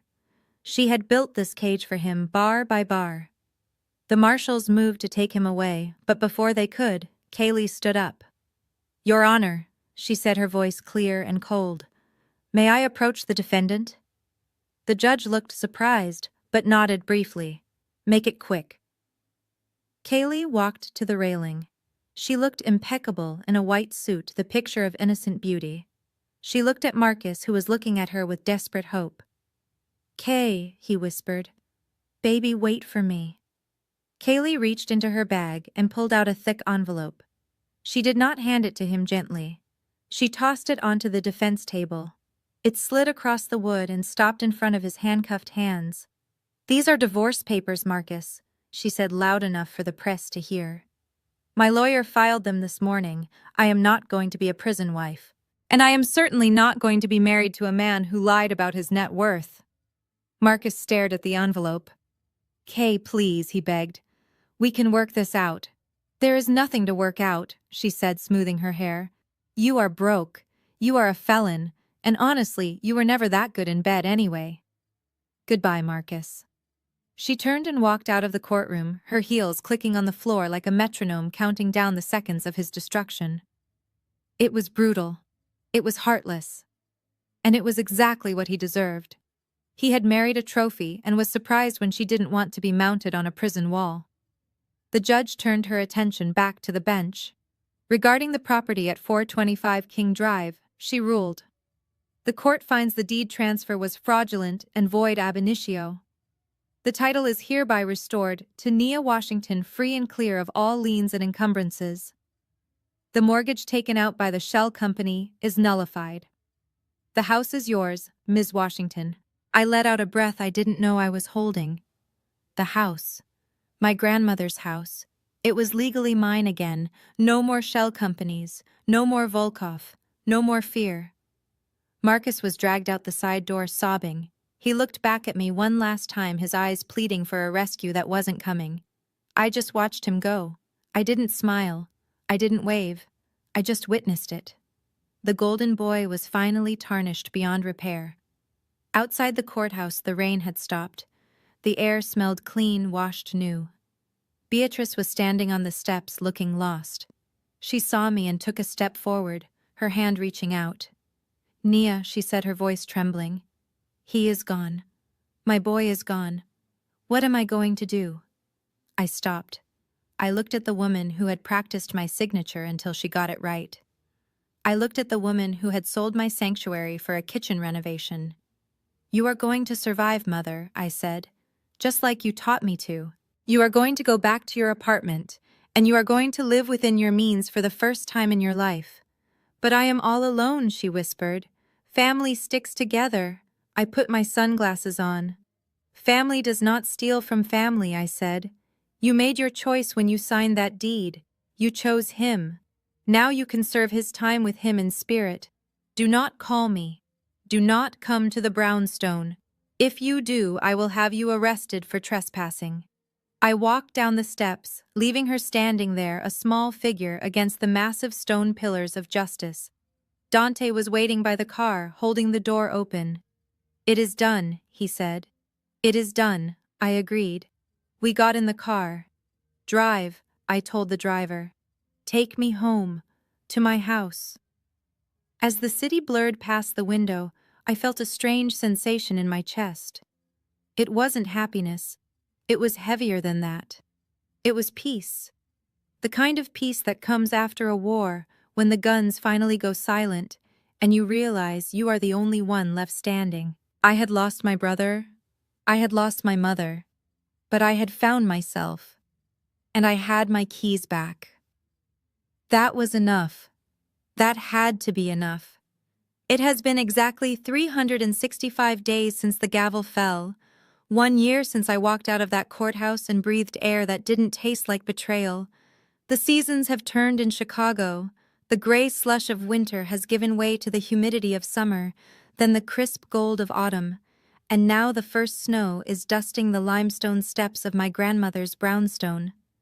But inside it is warm, it is vibrant, and most importantly, it is mine. I stood in the center of the living room, holding a crystal flute of champagne.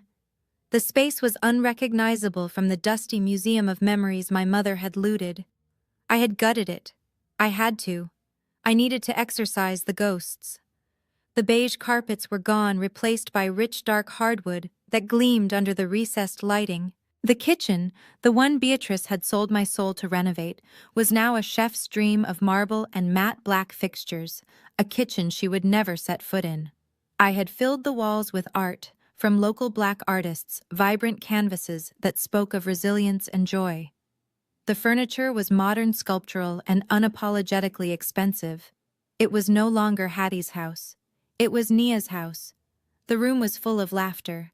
Not the polite, judged laughter of the church ladies, but the raucous, belly-deep laughter of people who are truly free. This was my housewarming party. It was a year late, but I had been busy. I looked around at the faces of my chosen family. There was Reynolds, the private investigator, looking uncomfortable but pleased in a blazer holding a beer. There were my colleagues from the firm who had covered my workload when I was fighting the legal battle of the century. And there, leaning against the mantel of the fireplace, was Dante. He raised his glass to me. He wasn't wearing a suit today. He was in a cashmere sweater that softened his shark-like edges, but his eyes were still sharp. He had been my sword and my shield. We weren't just attorney and client anymore. We were survivors of the same war. I walked over to him, the sound of jazz playing softly in the background. "You did good, Nia," he said, looking around the room. Hattie would have loved this. She would have, I agreed. She would have loved that I didn't just keep the house. I upgraded it. I made it a fortress. "How are they?" Dante asked quietly. He didn't need to specify who. The specters of my past still lingered in the periphery, even if they couldn't touch me. I took a sip of champagne. They are exactly where they belong. I didn't need Reynolds' reports anymore to know the state of the Washington family, but I read them anyway. It kept me grounded. It reminded me why I locked the doors at night. Beatrice was living in a subsidized one-bedroom apartment in a complex on the far edge of the city. It was a place where the elevators smelled like urine and the heat rattled in the pipes. She had lost the colonial house in the suburbs. She had lost her car. She had lost her standing. The church had formally asked her not to return after the scandal broke. The women she had preened in front of for decades now crossed the street to avoid her. She was alone, truly deeply alone. She spent her days watching daytime television and telling anyone who would listen that she was the victim of a vindictive daughter and a corrupt legal system. No one believed her, and Marcus, my golden brother, he was currently housed in a low-security federal correctional institution 3 states away, but low security didn't mean easy. He wasn't running the yard. He wasn't the big man on campus. He was a small fish in a tank full of piranhas. Without his designer clothes, without his mother to smooth his path, he had crumbled. The report said he had lost 30 pounds. He kept to himself. He worked in the laundry detail for 12 cents an hour. The irony wasn't lost on me. He was finally doing an honest day's work washing other people's dirty linens, just like he had tried to wash his dirty money through my inheritance. Kaylee had divorced him before the ink was dry on his sentencing papers. She had rebranded herself on social media as a survivor of financial abuse. She was selling a course on how to spot red flags in relationships. It was nauseating, but it was harmless. She was a grifter just like him, but she was a grifter who knew when to cut bait. She never tried to contact me. She knew better. I walked over to the hallway away from the party for a moment. There was a small alcove there lit by a gallery light. On the wall, framed in black wood behind museum-quality glass, was a single sheet of paper. It wasn't a degree. It wasn't an award. It was a letter. It had arrived 3 days ago. The handwriting was shaky, the ink cheap. It was from Beatrice. "Nia," it read. "I am sick. The apartment is cold. I need money for heating oil. I know you are angry, but God tells us to honor our parents. I am your mother. Please, just a few $100s. Marcus needs money for the commissary too. He is hungry. Don't be cruel. Love, Mom." I stared at it. The audacity was breathtaking. Even now, after everything, she still tried to use God as a crowbar to pry open my wallet. She still prioritized Marcus's hunger over my trauma. She still thought she could command me. I didn't frame it because I missed her. I framed it because it was my diploma. It was proof that I had graduated from their school of manipulation. Every time I looked at it, I didn't feel guilt. I felt victory.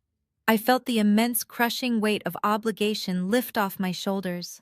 I wasn't cruel, I was just closed for business. Dante came up behind me. He looked at the letter, then at me. You kept it. I did, I said. It reminds me. Reminds you of what?